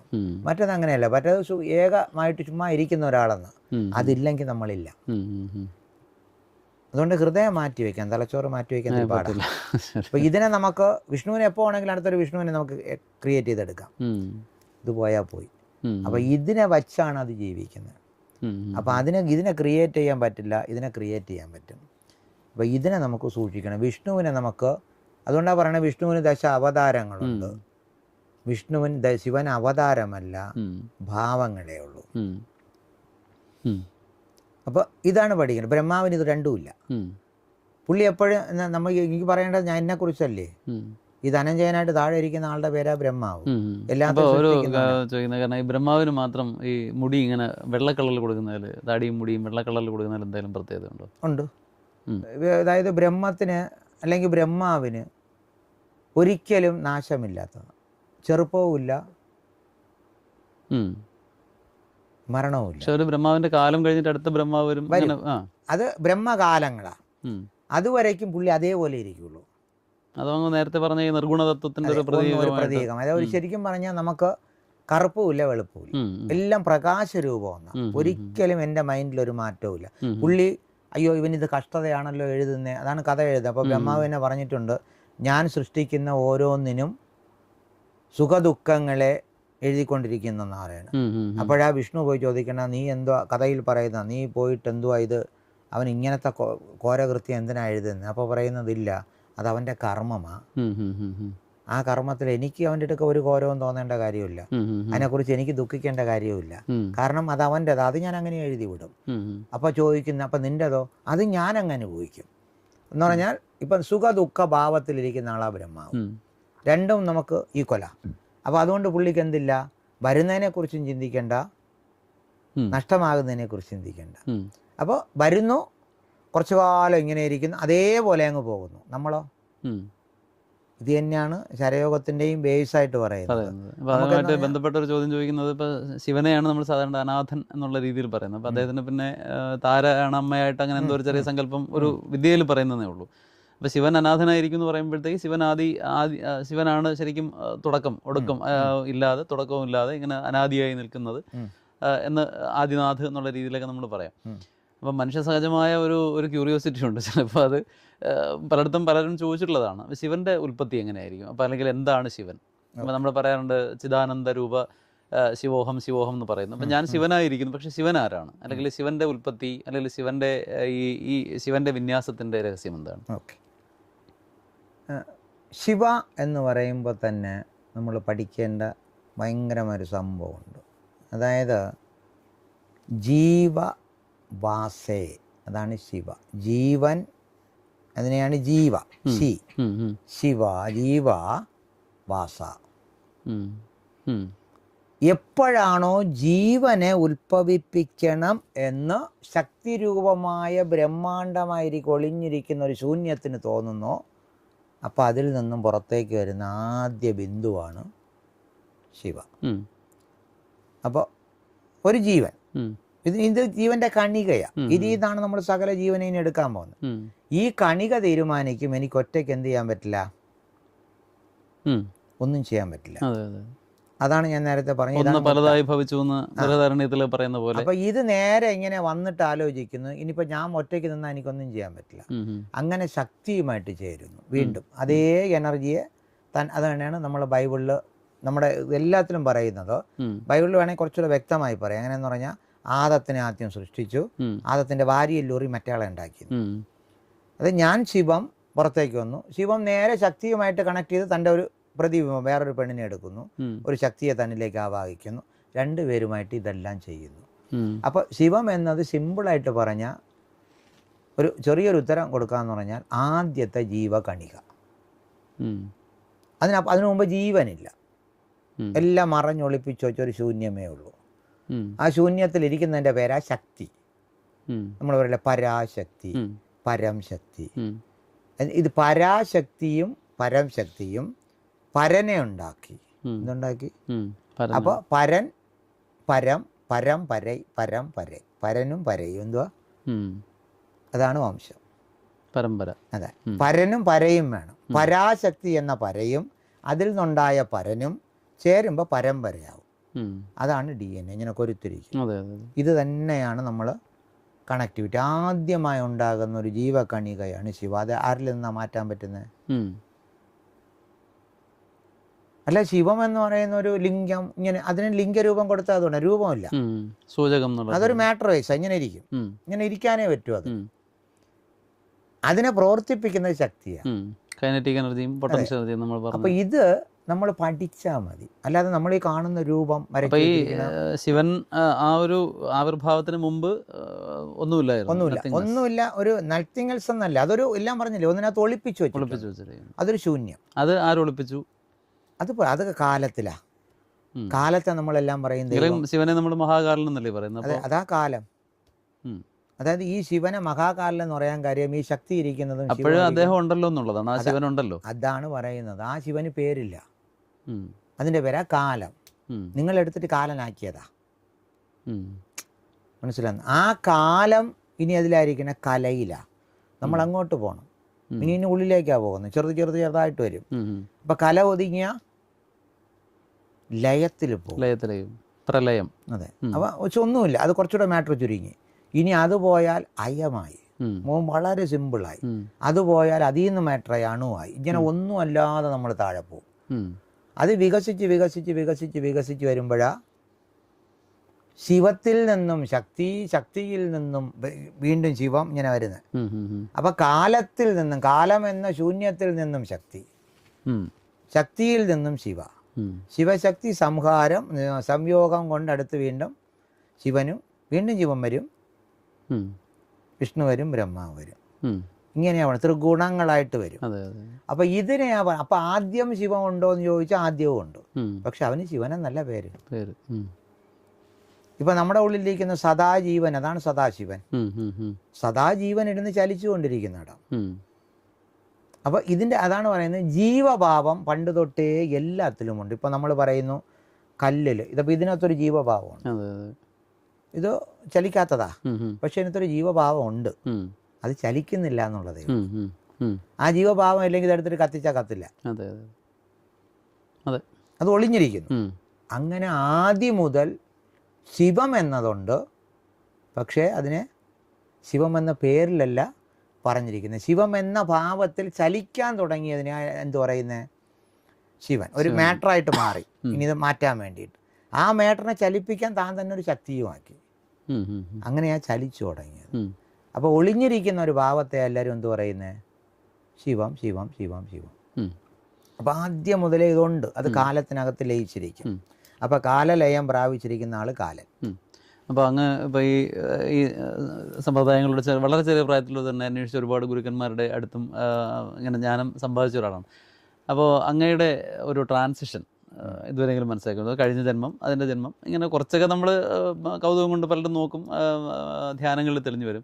പക്ഷെ അങ്ങയുടെ ആദ്യത്തെ ഉത്ഭവം അല്ലെങ്കിൽ ഉൽപ്പത്തി, നമ്മൾ സാധാരണയായിട്ട് ഇപ്പോൾ ഈ ഫിംഗർ പ്രിൻറ്റ് സൂത്ര എന്നൊരു സംഗതി ഇറങ്ങിയിട്ടുണ്ട്. അപ്പോൾ അതിലവർ പറയുന്നത് നമ്മുടെ ഈ ഫിംഗർ പ്രിൻറ്റ്സ് നോക്കിക്കഴിഞ്ഞാൽ നമ്മുടെ ടോട്ടൽ എവല്യൂഷൻ, അതായത് ആദ്യം നമ്മൾ ഈ ശിവനായി വന്നതുപോലെ നമ്മുടെ ഒരു തുടക്കം മുതൽ ഇതുവരെയുള്ള ഒരു സംഗതി പറയാമെന്നാണ് പറയുന്നത്. അപ്പം അങ്ങനെ ഒരു ഇതിലേക്ക് അങ്ങ് പോയിട്ടുണ്ടോ? ഓക്കെ, അതായത് ഞാൻ ആദ്യമായി ഈ ഭൂമിയിൽ പ്രൊഡ്യൂസ് ചെയ്യുന്ന, പ്രപഞ്ചത്തിൽ വിശ്വത്തിൽ പ്രൊഡ്യൂസ് ചെയ്യുന്ന 2 വിഷയങ്ങളുണ്ട്. അത് എങ്ങനെയാ പ്രേക്ഷകർ എടുക്കുന്നു അല്ലെങ്കിൽ നിങ്ങൾ എടുക്കുന്നു എനിക്കറിയില്ല. സോഴ്സ്, അതായത് ഒരു ശിവ എന്ന ശക്തി, ശിവനും ശക്തിയുമായിരുന്ന ഒരു ജന്മം, അത് യുഗാന്തരങ്ങൾക്ക് മുമ്പേ ആദി കൈലാസം അവിടെ വിടുന്നു, അതൊരു ജന്മമാണ്. അത് കഴിഞ്ഞടുത്തെടുക്കുന്നത് ആദി മുനി എന്ന്, അതിൽ ഒരു ജന്മം എടുത്തിട്ടുണ്ട്. ഇതെല്ലാം കഴിഞ്ഞ് വീണ്ടും ഞാൻ മനുഷ്യ ജന്മേണ ഇതെടുക്കാൻ വരുന്നതിന് മുമ്പേ, അതായത് ഇപ്പം നിങ്ങൾ ഐസ് കൊണ്ട് കിടക്കുന്ന അന്റാർട്ടിക്കയിൽ ഏറ്റവും സമുദ്രത്തിൻ്റെ അടിയിൽ മഞ്ഞുറഞ്ഞിരിക്കുന്നത് പോലെ അവിടെ കുറേ പായലുകളിരിപ്പുണ്ട് ഇപ്പോഴും. അതിലൊരു പായലായിട്ട് ജനിച്ച ഒരാളാണ്. അതായത് 468 മറ്റുള്ള ജന്മങ്ങൾ എന്ന് വേണം പറയാൻ. എന്ന് പറഞ്ഞാൽ 468 ലക്ഷങ്ങൾ എന്ന് വേണം പറയാം അത് ചിന്തിച്ചാൽ. കാരണം അങ്ങനെ സ്പ്രെഡ് ചെയ്ത് പല പല ജന്മങ്ങൾ കഴിഞ്ഞാണ് ഇപ്പം ഈ കലിയുഗത്തിൽ ഇരുന്നിട്ട് തന്നെ ഞാൻ ഒരു 300 ചില്ലറ ജന്മങ്ങളോളം ഏതാണ്ടായിട്ടുണ്ട്. അപ്പോൾ ഇത് നമ്മൾ നോക്കുന്നുണ്ട്. കാരണം നിങ്ങൾ എങ്ങനെയാണ് എൻ്റെ കണക്റ്റ് ആയെന്ന് ചോദിച്ചാൽ അതും ഒരു ബന്ധമാണ്, കണക്റ്റ് ആവാതിരിക്കാൻ പറ്റില്ല. അപ്പോൾ അതിന് നിങ്ങൾ കണ്ട ഒരു മീഡിയ ഉണ്ട്, നിങ്ങൾ എന്നെ കണക്ട് ചെയ്ത്. വേറൊരാൾ പറഞ്ഞപ്പോൾ നിങ്ങൾ വന്നില്ല, എനിക്കും കാണാൻ പറ്റില്ല. പക്ഷെ ഇപ്പോൾ ഒരാൾ പറഞ്ഞപ്പോൾ വന്നു. ആ കണക്ടിവിറ്റി വന്നപ്പോഴാണ് നിങ്ങൾ വഴി മൊത്തം തടസ്സമായിരുന്നു. അതെ, ആ കണക്ടിവിറ്റി വരുമ്പോഴാണ് നിങ്ങൾ വരുന്നത്. അതാണ് കണക്ഷൻ. ആ കണക്ഷൻ വഴിയേ നിങ്ങൾ വരാവൂ, അല്ല നിങ്ങൾ ആരെ വിളിച്ച് പറഞ്ഞാലും വരില്ല. ഇതെല്ലാം നമ്മൾ പൂർവ്വജന്മ ബന്ധങ്ങളിൽ വരുന്നതാണ്. തീർച്ചയായും. ഇപ്പോൾ അങ്ങിരിക്കുന്നത് പോലെ നമ്മൾ ഈ ഭൂമിയിൽ ഇങ്ങനെ ജീവിക്കാൻ പറ്റും എത്ര കാലം വേണമെങ്കിലും. പക്ഷെ അതെങ്ങനെ ജീവിക്കും എന്ന് ചോദിച്ചാൽ ഈ ജന്മങ്ങളെ അറിഞ്ഞാലേ ഇരിക്കാൻ പറ്റും. ഇനി നമുക്ക് വേണോ വേണ്ടേന്ന് അറിയണ്ടേ. ഇപ്പോൾ ഇതുവരെ എടുത്തിരിക്കുന്നതിനകത്ത് ഞാനിപ്പോൾ ക്ലോസ് ചെയ്യുക എന്ന് പറഞ്ഞാൽ ക്ലോസ് ചെയ്യാൻ തീരുമാനിക്കുക. എന്തുകൊണ്ടാണെന്ന് ചോദിച്ചാൽ നിങ്ങളെയൊക്കെ കണക്ട് ചെയ്തതാണ്. അതുകൊണ്ടാണ് എനിക്ക് എന്താണ് ഈ ലോകത്തോട് അറിയിക്കാനുള്ളത് അത് അറിയിക്കുക, പൂർത്തീകരിക്കുക. കാരണം അപ്പോഴേ എനിക്ക് കണക്ടിവിറ്റി കിട്ടും. ഇതെറിഞ്ഞിട്ടാലേ ഞാൻ ഈ ഭൂമിയിൽ ഇനി വരേണ്ട ആവശ്യമുണ്ട്. ആ ആളുകൾ ഇപ്പോൾ വരണം, അവരെ എന്നിലേക്ക് അടുപ്പിക്കുക, അവർക്ക് കൊടുക്കേണ്ടത് ഇപ്പോൾ കൊടുക്കുക, പിരിയുക. അങ്ങേക്കും ആവശ്യമുണ്ട് എൻ്റെ അടുക്ക്. ഇങ്ങനെ ആവശ്യങ്ങൾ വന്നുകൊണ്ടിരിക്കും, അതിനെ പൂർത്തീകരിക്കും, നമ്മൾ പോകും. അപ്പോൾ ഇത് എല്ലാ മനുഷ്യർക്കും കണ്ടുപിടിക്കാം. അതൊരു സിമ്പിൾ വേ ആണ്. ഇതെന്തോ വലിയൊരു, നിങ്ങൾ പറയുന്നില്ല കൈരേഖ കൊടുത്താൽ. അതെ, അല്ല പറയാൻ കാര്യം എന്ന് വെച്ച് കഴിഞ്ഞാൽ ഇപ്പം നോർമലി നമ്മൾ ഈ യുക്തിവാദികൾ പറയുന്ന, അല്ലെങ്കിൽ ഇപ്പം ചില ആൾക്കാർ വളരെ ആത്മീയ വഴിയിൽ സഞ്ചരിച്ച് ഇടയ്ക്ക് എവിടെയെങ്കിലുമൊക്കെ വെച്ച് ട്രാക്ക് തെറ്റിയൊക്കെ വന്നിട്ട് പിന്നെ അവർ വീണ്ടും തിരിച്ചിലോട്ട് ഇങ്ങനെ ഒരു രസമാണല്ലോ. അതിനാണല്ലോ ലീല എന്ന് തന്നെ വിളിക്കുന്നത്. അപ്പോൾ അവർ ചോദിക്കുന്നൊരു ചോദ്യമുണ്ട്, അപ്പോൾ ഈ ജനസംഖ്യ ഇങ്ങനെ കൂടുന്നതിൻ്റെ കാരണം എന്തെന്ന് ചോദിക്കും. അപ്പോൾ ഞാനിങ്ങനെ അതിനൊരു മറുപടി പറയുന്നുണ്ട്, ശരിയോ തെറ്റെന്ന് അറിയില്ല. അപ്പം നമ്മുടെ ഒരു ബുദ്ധിയിൽ തോന്നുന്ന, അല്ലെങ്കിൽ ആചാര്യന്മാരായിട്ട് സംസാരിച്ചതിൻ്റെ ഭാഗമായിട്ട് അപ്പം അതിന് പറയുന്നത്, ഇപ്പോൾ ഈ ഭീമസേനന് ഒരു മോതിരം കിട്ടി. അപ്പോൾ ആ മോതിരം അദ്ദേഹം ഇങ്ങനെ എടുത്ത് നോക്കും, മോതിരമാണെന്ന് മനസ്സിലായി. പക്ഷേ അതിൻ്റെ വിരലിലൊന്നും ഇടാൻ പറ്റുന്നതല്ല, എടുത്തപ്പോൾ തലയിൽ കൂടെ താഴേക്ക് പോയി എന്നാണ്. അപ്പോൾ ഭീമൻ്റെ ഒരു ആകാര വർണ്ണന മഹാഭാരതത്തിൽ പറയുന്നുണ്ട്. എന്നിട്ട് പറയുന്നത് അത് സീതാദേവിയുടെ അണിവിരലിൽ അണിയിച്ചിരുന്ന മോതിരമാണെന്ന് പറയുന്നത്. അപ്പോൾ ആ വലിപ്പത്തിൻ്റെ ഒരു ഇത് മനസ്സിലാക്കാൻ വേണ്ടിയാണത് പറഞ്ഞു കൊടുക്കുന്നത്. അപ്പോൾ ഈ അന്നത്തെ കാലത്ത് വളരെ വലിയ രൂപങ്ങളുള്ള ആൾക്കാരായിരുന്നു. അതിന് ശാസ്ത്രീയമായിട്ട് നമുക്ക് കുറച്ച് തെളിവുകൾ പറയാം. കാരണം പിരമിഡുകൾ ഉണ്ടാക്കിയത് ഇപ്പോൾ എത്രയായാലും, അതുപോലെ തന്നെ രാജരാജ ചോളൻ്റെ ക്ഷേത്രത്തിൽ ഇത്രയും ഭീമാകരമായ ടെക്നോളജി ഉണ്ടാവും അന്നത്തെ കാലത്ത്. പക്ഷെ എങ്കിലും നമുക്കിത് പറയാൻ പറ്റും. അപ്പോൾ അന്നത്തെ ആളുകൾ ഒന്ന് പലതായി ഇങ്ങനെ വികരിക്കുന്നു എന്നുള്ള രീതിയിൽ, അല്ലെങ്കിൽ ജനിക്കുന്നു എന്നുള്ള രീതിയിൽ പറയാം. ഞാൻ ഉദാഹരണം പറയുന്നത്, അപ്പോൾ എനിക്കിപ്പോൾ മുല്ലപ്പെരിയാർ ഡാം ശരിയാക്കണം എന്നുള്ളൊരു ആഗ്രഹത്തിൽ ഈ ജന്മം, ആത്യന്തികമായ ആഗ്രഹം അതായിട്ട് ഞാൻ ഈ ജന്മം ശരീരം ഉപേക്ഷിച്ച് കഴിഞ്ഞാൽ അടുത്ത ജന്മത്തിൽ ഇതിനാവശ്യമായ എല്ലാ സാധനങ്ങളുമായിട്ട് ഞാനെന്ന ഒന്ന് പലതായിട്ട് ജനിക്കുന്നു എന്നൊരു സങ്കല്പം ഞാൻ എടുക്കുകയാണ്. അപ്പോൾ അതുകൊണ്ടാണ് ഈ ലോവർ ഗ്രേഡിലുള്ള ജീവികളെ നമുക്ക് തന്നെ ഡിഫറൻഷ്യേറ്റ് ചെയ്യാൻ പറ്റില്ല. അപ്പോൾ ഉറുമ്പുകളൊക്കെ ഉണ്ട്, ഒരു വിഭാഗത്തിലെ ഉറുമ്പുകളെല്ലാം ഒരുപോലെ ഇരിക്കും. മുകളിലോട്ട് വരുന്തോറുമാണ് നമുക്ക് ആ വ്യത്യാസങ്ങൾ വന്നു തുടങ്ങുന്നത്. എന്നാൽ ഉപനിഷത്തുകളിൽ ഏറ്റവും അവസാനം എല്ലാത്തിലും പറഞ്ഞു വയ്ക്കുന്നത് ഒന്നായ ഞാൻ സത്ത് അത് പലതായിട്ട് ഇങ്ങനെ മാറി വന്നു എന്നാണ്. അങ്ങനെയാണെങ്കിൽ ഈ പറയുന്ന ഇതുണ്ടല്ലോ, ഈ വ്യത്യാസങ്ങളായിട്ടിരിക്കും. ഇപ്പം അങ്ങ് ഞാനും ഒന്ന് തന്നെയാണ്, അല്ലെങ്കിൽ ഈ പറഞ്ഞ ആളുകളെല്ലാം ഒന്ന് തന്നെയാണ്. അപ്പം ഇങ്ങനെ വ്യത്യസ്തമായ രൂപങ്ങൾ എടുക്കുമ്പോൾ എല്ലാവർക്കും ഒരേ നമ്പർ ജന്മങ്ങൾ ആയിരിക്കാൻ സാധ്യതയില്ല. കർമ്മം അനുസരിച്ച് അതിനകത്ത് വ്യത്യാസം വരും. അപ്പോൾ അതാണ് ഞാൻ ചോദിച്ചത്, ആ തുടക്കത്തിലുള്ള സ്റ്റാർട്ടിങ് എങ്ങനെയായിരിക്കും എന്നുള്ളത് ഞാൻ ചോദിച്ചു. ഈ ആളുകളുടെ എണ്ണം ഇങ്ങനെ കൂടി വരുന്നതിൻ്റെ കാരണം. ഓക്കെ, സ്റ്റാർട്ടിങ് നമ്മളിപ്പോൾ ഞാൻ പറഞ്ഞല്ലോ, ഞാൻ ഒരു ശിവമാണെങ്കിൽ ഫസ്റ്റ് ഞാൻ പിന്നെ വിഘടിക്കും. ഒരു ശിവമായിട്ടിരുന്ന് എനിക്കൊന്നും ചെയ്യാൻ പറ്റില്ല. അപ്പം അതാണ് പറഞ്ഞത്, ശിവൻ പിന്നെ 11 എന്ന് പറയുന്ന പോലെ. അപ്പോൾ 11 പിന്നെ എത്രയായി? ഓരോന്നിനും 10 10 10 11 പോവാൻ അങ്ങനെ ഡിവൈഡ് ചെയ്ത് പോയിക്കൊണ്ടിരിക്കും. അപ്പോൾ ഇപ്പം നമുക്ക് ജനസംഖ്യ കൂടുന്നതിൻ്റെ ഏറ്റവും വലിയ കാരണം നമ്മൾ നേരത്തെ പറഞ്ഞു, ഒരു അറിവുള്ള ജീവിയിൽ നിന്ന് 6 അറിവുള്ള ജീവിയിലേക്ക് ആ ജീവിയും ട്രാവൽ ചെയ്തുകൊണ്ടിരിക്കുക. നിങ്ങൾ നോക്കൂ, പണ്ട് നമ്മൾ എത്ര വൃക്ഷം ഉണ്ടായിരുന്നു, ഇപ്പം എത്ര മരം വെട്ടി നശിപ്പിച്ചുകൊണ്ടിരിക്കുന്നു. ഇതെല്ലാം മനുഷ്യൻ വേറെ ജീവിയാവും. അപ്പം അത് ജീവിയായിക്കൊണ്ടിരിക്കുന്നു. വംശനാശനം പോയിക്കൊണ്ടിരിക്കുന്ന എല്ലാ മൃഗങ്ങളും ജീവിയാകും, വേറൊരു ജീവി. അപ്പോൾ ഓരോന്നും മാറി മാറി മാറി മാറി മാറി മനുഷ്യനിലേക്ക് വരും. കലിയുഗത്തിൽ മൃഗങ്ങളും പക്ഷികളും ബാക്കിയുള്ളതും കുറയും. കാരണം മനുഷ്യൻ മാത്രം കൂടും. ഇപ്പൊ ഉദാഹരണത്തിന്, എന്ന് നിങ്ങൾക്ക് ഇവിടെ തവള ഇല്ലയോ? തവളകൾ കുറയും, പാമ്പുകൾ കുറയും. തവളയും പാമ്പും കുറയുമ്പോഴാണ് നമുക്ക് ശരിക്കും ഇവിടെ അടുത്ത ജന്മത്തെക്കുറിച്ച് മനസ്സിലാക്കുന്നത്. കാരണം തവള ഒരു നല്ലൊരു ജീവിയാണ്, അതിപ്പോൾ ഇല്ല, കുറച്ച് കുറഞ്ഞു വരുന്നു. തവള എന്ന് പറയുന്നത് മറ്റു ജീവികളെ, ചെറിയ ജീവികളെ അതിന് കിട്ടാതെ വരുമ്പോഴാണ് അതത് നാശത്തിലേക്ക് പോകുന്നത്. അപ്പോൾ ജീവികൾ കുറഞ്ഞ് തവളയും നാശത്തിലേക്ക് പോകുമ്പോൾ തവളയെ പിടിക്കുന്ന പാമ്പില്ലാതെയാവും. അപ്പോൾ പാമ്പും ഇല്ലാതെയാകുമ്പോൾ ആ വംശമേ പോകുന്നു. മൊത്തത്തിൽ ആ പാമ്പ് എന്ന രൂപേണ ഇനി പാമ്പ് വന്ന് മനുഷ്യനാവും. അത് ആൾറെഡി ആ ഒരു സ്വഭാവത്തോടു കൂടി മാറുമെന്ന്. അപ്പോൾ എല്ലാத்தைയും കൊത്തുന്ന ഒരു സ്വഭാവത്തോടു കൂടി മാറിക്കൊണ്ടിരിക്കും. ഇങ്ങനെ മനുഷ്യൻ പുതിയതായിട്ട് രൂപം കൊണ്ടുകൊണ്ടിരിക്കും. ജനസംഖ്യ കൂടുകയുള്ളൂ, കാരണം ജീവികൾ കുറഞ്ഞു തുടങ്ങും. ഇതാണ് അതിൻ്റെ റിയാലിറ്റി. അപ്പോൾ ഈ ഒരു എക്സ്പ്ലനേഷൻ നമുക്ക് ഇതായിട്ട് എന്തായാലും പറയാൻ സാധിക്കുകയുള്ളൂ. കാരണം അത് തന്നെയായിരിക്കും അതിൻ്റെ ശരിയും. അപ്പോൾ അതൊരു വലിയ വിഷയമാണ്. കാരണം ഈ മുകളിലോട്ട് വരും. ഇനി അടുത്ത ഈ ഏകാദശ രുദ്രന്മാരെ കുറിച്ച് പറഞ്ഞ സ്ഥിതിക്ക് 108 എന്നുള്ള നമ്പരും ശിവനുമായിട്ടുള്ള ബന്ധം. അപ്പോൾ ഇങ്ങനെ ധാരാളം വിഷയങ്ങൾ ചോദിക്കുകയാണ്. അങ്ങ് ഇടയ്ക്ക് വാച്ച് നോക്കിയതുകൊണ്ടാണ് അവിടെ ചെറുതായിട്ടൊന്ന് ചവിട്ടി പിടിക്കുന്നത്. അപ്പോൾ അങ്ങിപ്പം പറഞ്ഞത് ഇപ്പോൾ ഈ ജന്മത്തോടുകൂടി ഏതാണ്ട് പരിപാടി അവസാനിപ്പിക്കാനുള്ളൊരു പരിപാടിയാണെന്ന് പറയുന്നു. അപ്പോൾ നോർമലി നമ്മൾ ചോദിക്കാറുണ്ട്, പ്രത്യേകിച്ചും ബാങ്കുകാരാണ് ചോദിക്കുന്നത്, after retirement what is your plan എന്ന് ചോദിക്കും.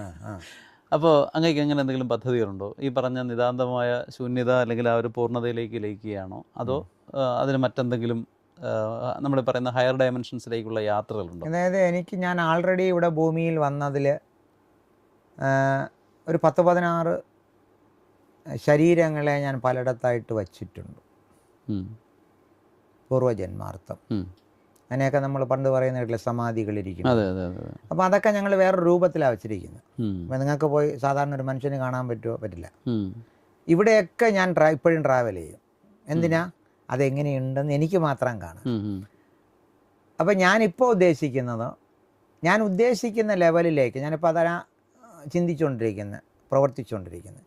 എല്ലാവരെയും എനിക്ക് കണക്ട് ചെയ്താൽ ഈ ബ്രഹ്മാണ്ടത്തെയും കൂടെ ഞാൻ കണക്ട് ചെയ്യും. അപ്പം ഞാൻ എടുത്ത ദൗത്യം തീരുമ്പോൾ ഞാൻ ശൂന്യതയിലേക്ക് ഒതുങ്ങും, പിന്നെ ഇല്ല. അപ്പോൾ അത് നടക്കാതെ വന്നാൽ, എല്ലാവരും അതിനെനിക്ക് സപ്പോർട്ട് ചെയ്യുന്നില്ല, എന്നോടൊപ്പം നിൽക്കുന്നില്ല എന്ന് മനസ്സിലാക്കിയാൽ ഞാനൊരു പ്രകാശരൂപമായി മാറി ഒരിടത്തിരിക്കും. വീണ്ടും ആവശ്യപ്പെടുന്നിടത്ത്, അപ്പം നിങ്ങളിരുന്നുകൊണ്ട് എൻ്റെ അടുക്ക് ആവശ്യപ്പെടുകയാണ് മനസ്സുകൊണ്ട്, അന്നത്തെ ആ സ്വാമി ഉണ്ടായിരുന്നുവെങ്കിൽ എന്ന് ചിന്തിച്ചാൽ അവിടെ വന്ന് നിങ്ങൾക്ക് തരേണ്ട സാധനം തന്നിട്ട് ഞാൻ വീണ്ടും പോകും. ഇത് മറ്റുള്ളവർക്ക് എന്നെ കാണാൻ പറ്റില്ല. അങ്ങനെ ഒരു പ്രകാശരൂപത്തിലേക്ക് സമാധി സ്ഥലങ്ങളിൽ അങ്ങനെയുള്ള ചൈതന്യങ്ങളുള്ളതായിട്ട് അങ്ങനെ വരും. ഇപ്പോൾ ബാബാജിയൊക്കെ അങ്ങനെ അതേപോലെ മാറും എന്നുള്ളതാ. പിന്നെ എൻ്റെ ഒരു കംപ്ലീറ്റ് ലക്ഷറി, അങ്ങനെ തീരുമാനിച്ച ലക്ഷറി സ്ഥലം എന്ന് പറയുന്നത് ശമ്പാല. അതിലേക്ക് ഞാൻ ഒതുങ്ങാൻ തീരുമാനിക്കും.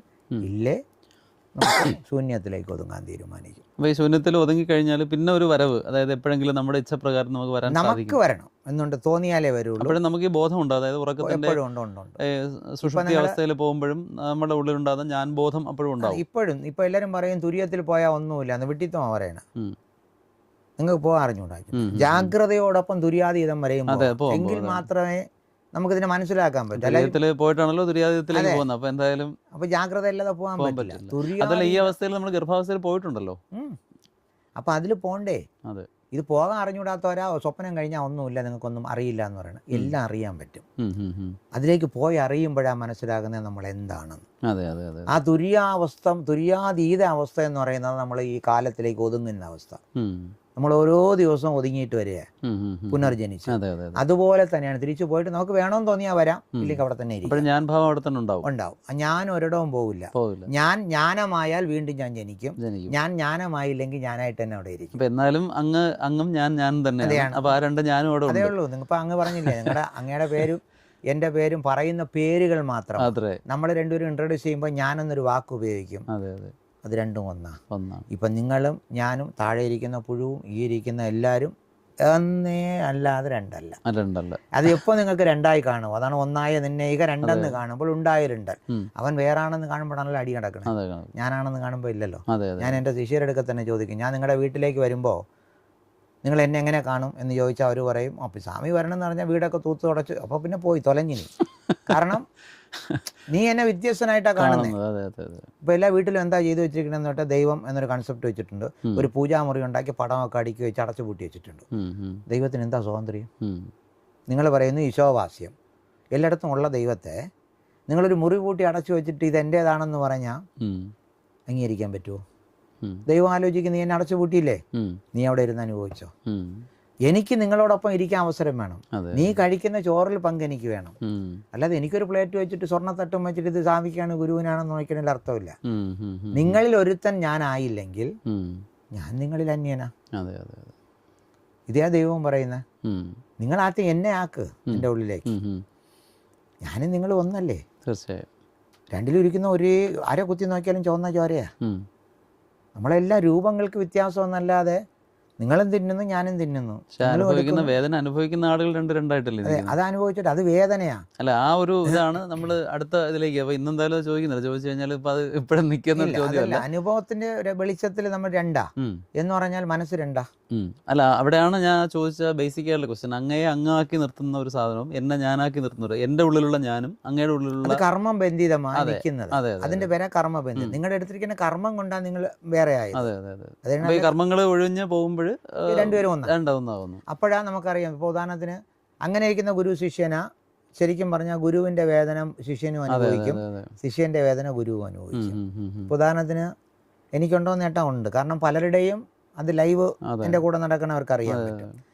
അവിടെ ഇരിക്കുന്ന ആൾക്കൊരു അസുഖം വരുമ്പോൾ ഞാൻ അനുഭവിക്കാം. ഞാനവിടെ കറക്റ്റ് ഫോൺ വിളിച്ച് കേൾക്കും. എടി നിനക്ക് ഇന്നതുണ്ടോ, അല്ലെങ്കിൽ നിനക്ക് ഇന്നതുണ്ടോടാ. ഉണ്ട് സ്വാമി. ശരി, കുഴപ്പമില്ല, മാറിക്കൊള്ളൂ എന്ന് പറയും. എന്തുകൊണ്ടെന്ന് ചോദിച്ചാൽ അവരങ്ങനെയാണ് കാണുന്നത്. ആ ഒരവസ്ഥയിലേക്ക് നമ്മൾ മാറുന്നില്ല. മാറിയാൽ നമുക്ക് പൂർണ്ണമായിട്ടും പറ്റും. മാറാത്തിടത്തോളം ഞാൻ വേറ് നീ വേറ്, ഞാൻ എൻ്റെ കർമ്മം അനുഭവിക്കും, നിങ്ങൾ നിങ്ങളുടെ കർമ്മം അനുഭവിക്കുന്നു ചിന്തിച്ചാൽ ഒന്നും ചെയ്യാൻ പറ്റില്ല. ഓരോരുത്തരും ഞാനും നിങ്ങളും ഒന്നാണ്. അപ്പോൾ എൻ്റെ കർമ്മം നിൻ്റെ കർമ്മമാണെന്ന് ചിന്തിച്ചാൽ ഓട്ടോമാറ്റിക്കായിട്ട് നമ്മൾ തമ്മിൽ അത് മാറ്റിയെടുക്കാൻ പറ്റും. ശരി ശരി ശരി. ഓക്കെ, സമയമായില്ലേ? ജസ്റ്റ് ഒരു ക്ലോസിംഗ് നോട്ട് പറഞ്ഞു നിർത്താം സ്വാമി.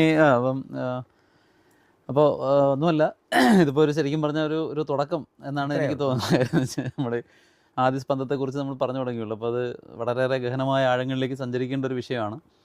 മാത്രമല്ല, നമ്മുടെ ചാനൽ പ്രേക്ഷകർ ഇതെങ്ങനെ ഉൾക്കൊള്ളുമെന്നുള്ളതും ഒരു പ്രയാസമാണ്. കാര്യം പലപ്പോഴും നമ്മുടെ ചാനലിൽ ഈ ചിലത് പലർക്കും മനസ്സിലാവാറില്ല.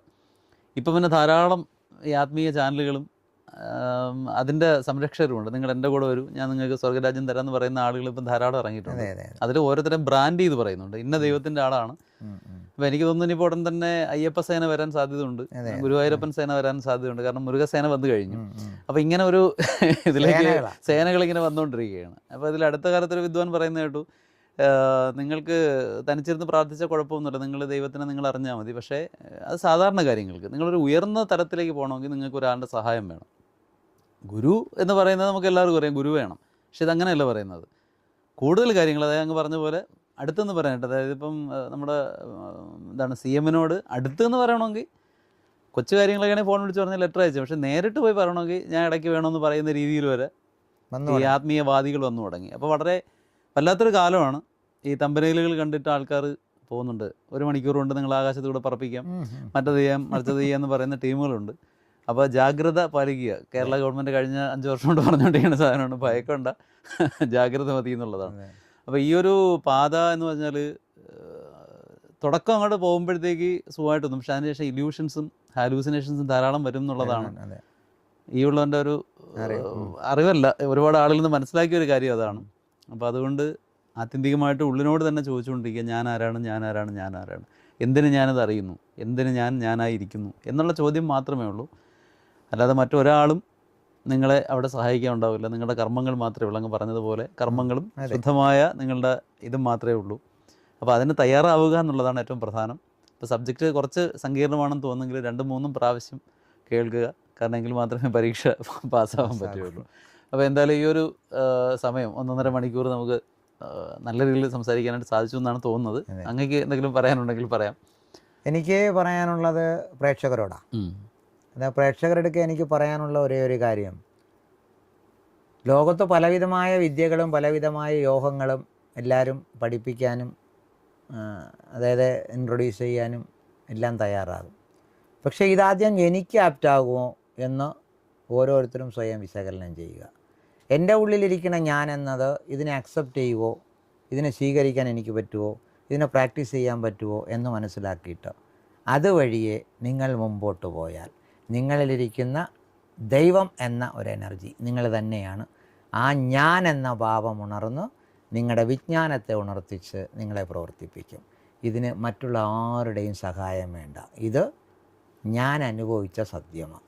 അതുകൊണ്ട് ഓരോരുത്തരും അതിനു വേണ്ടി അലയണ്ട. പക്ഷേ അറിയാത്തൊരാൾ എനിക്കത് പോകാൻ പറ്റുന്നില്ല എന്നുണ്ടെങ്കിൽ അത് കിട്ടുന്ന ഒരു മേഖലയിൽ പോയി ആ വിദ്യ അഭ്യസിക്കുക എന്നല്ലാതെ അത് തരുന്ന ഗുരുവിനും നിങ്ങളെ കടത്താൻ പറ്റില്ല. അത് പോവേണ്ട വഴി എന്താണെന്ന് പഠിപ്പിക്കാൻ എന്നെപ്പോലെ ഗുരുക്കന്മാർ കാണും. പക്ഷേ ഗുരുക്കന്മാരാരും നിങ്ങളെ സഹായിക്കില്ല. സഹായിക്കേണ്ടതും പോകേണ്ടതും നിങ്ങളാണ്. അപ്പോൾ അതുകൊണ്ട് എല്ലാ മാന്യ പ്രേക്ഷകരും സ്വയം നിങ്ങളെ നിങ്ങൾ വിശകലനം ചെയ്യുക. 1 മിനിറ്റ് നേരം ഞാനിത് വീഡിയോയുടെ ആദ്യത്തിലൊരു ധ്യാനം കണ്ണടച്ചിരിക്കാൻ പറയുന്നൊരു ശ്വാസം എടുത്ത് അതിനെ ഒന്ന് ശ്രദ്ധിക്കൂ. നിങ്ങൾ ആരാണ് എന്ന് നിങ്ങൾക്ക് ബോധ്യമാകും. ഇതെൻ്റെ വാക്കാണ്. നമസ്തേ. നമസ്തേ. എന്തായാലും ഇത്രയും സമയം വളരെ നല്ല രീതിയിൽ കുറേ കാര്യങ്ങൾ പറഞ്ഞു തന്നതിൽ വളരെ സന്തോഷം. അപ്പോൾ ഇതൊരു തുടക്കം മാത്രമാണ്. ഇനി തീർച്ചയായിട്ടും ഞാൻ അങ്ങോട്ട് ഡിസ്റ്റർബ് ചെയ്യും. നമുക്ക് വീണ്ടും ആശ്രമത്തിൽ ഒരു ദിവസം കണ്ട് കൂടുതൽ വിശേഷങ്ങൾ പങ്കുവയ്ക്കാം. ശരി, സന്തോഷം. നമസ്തേ. നമസ്തേ.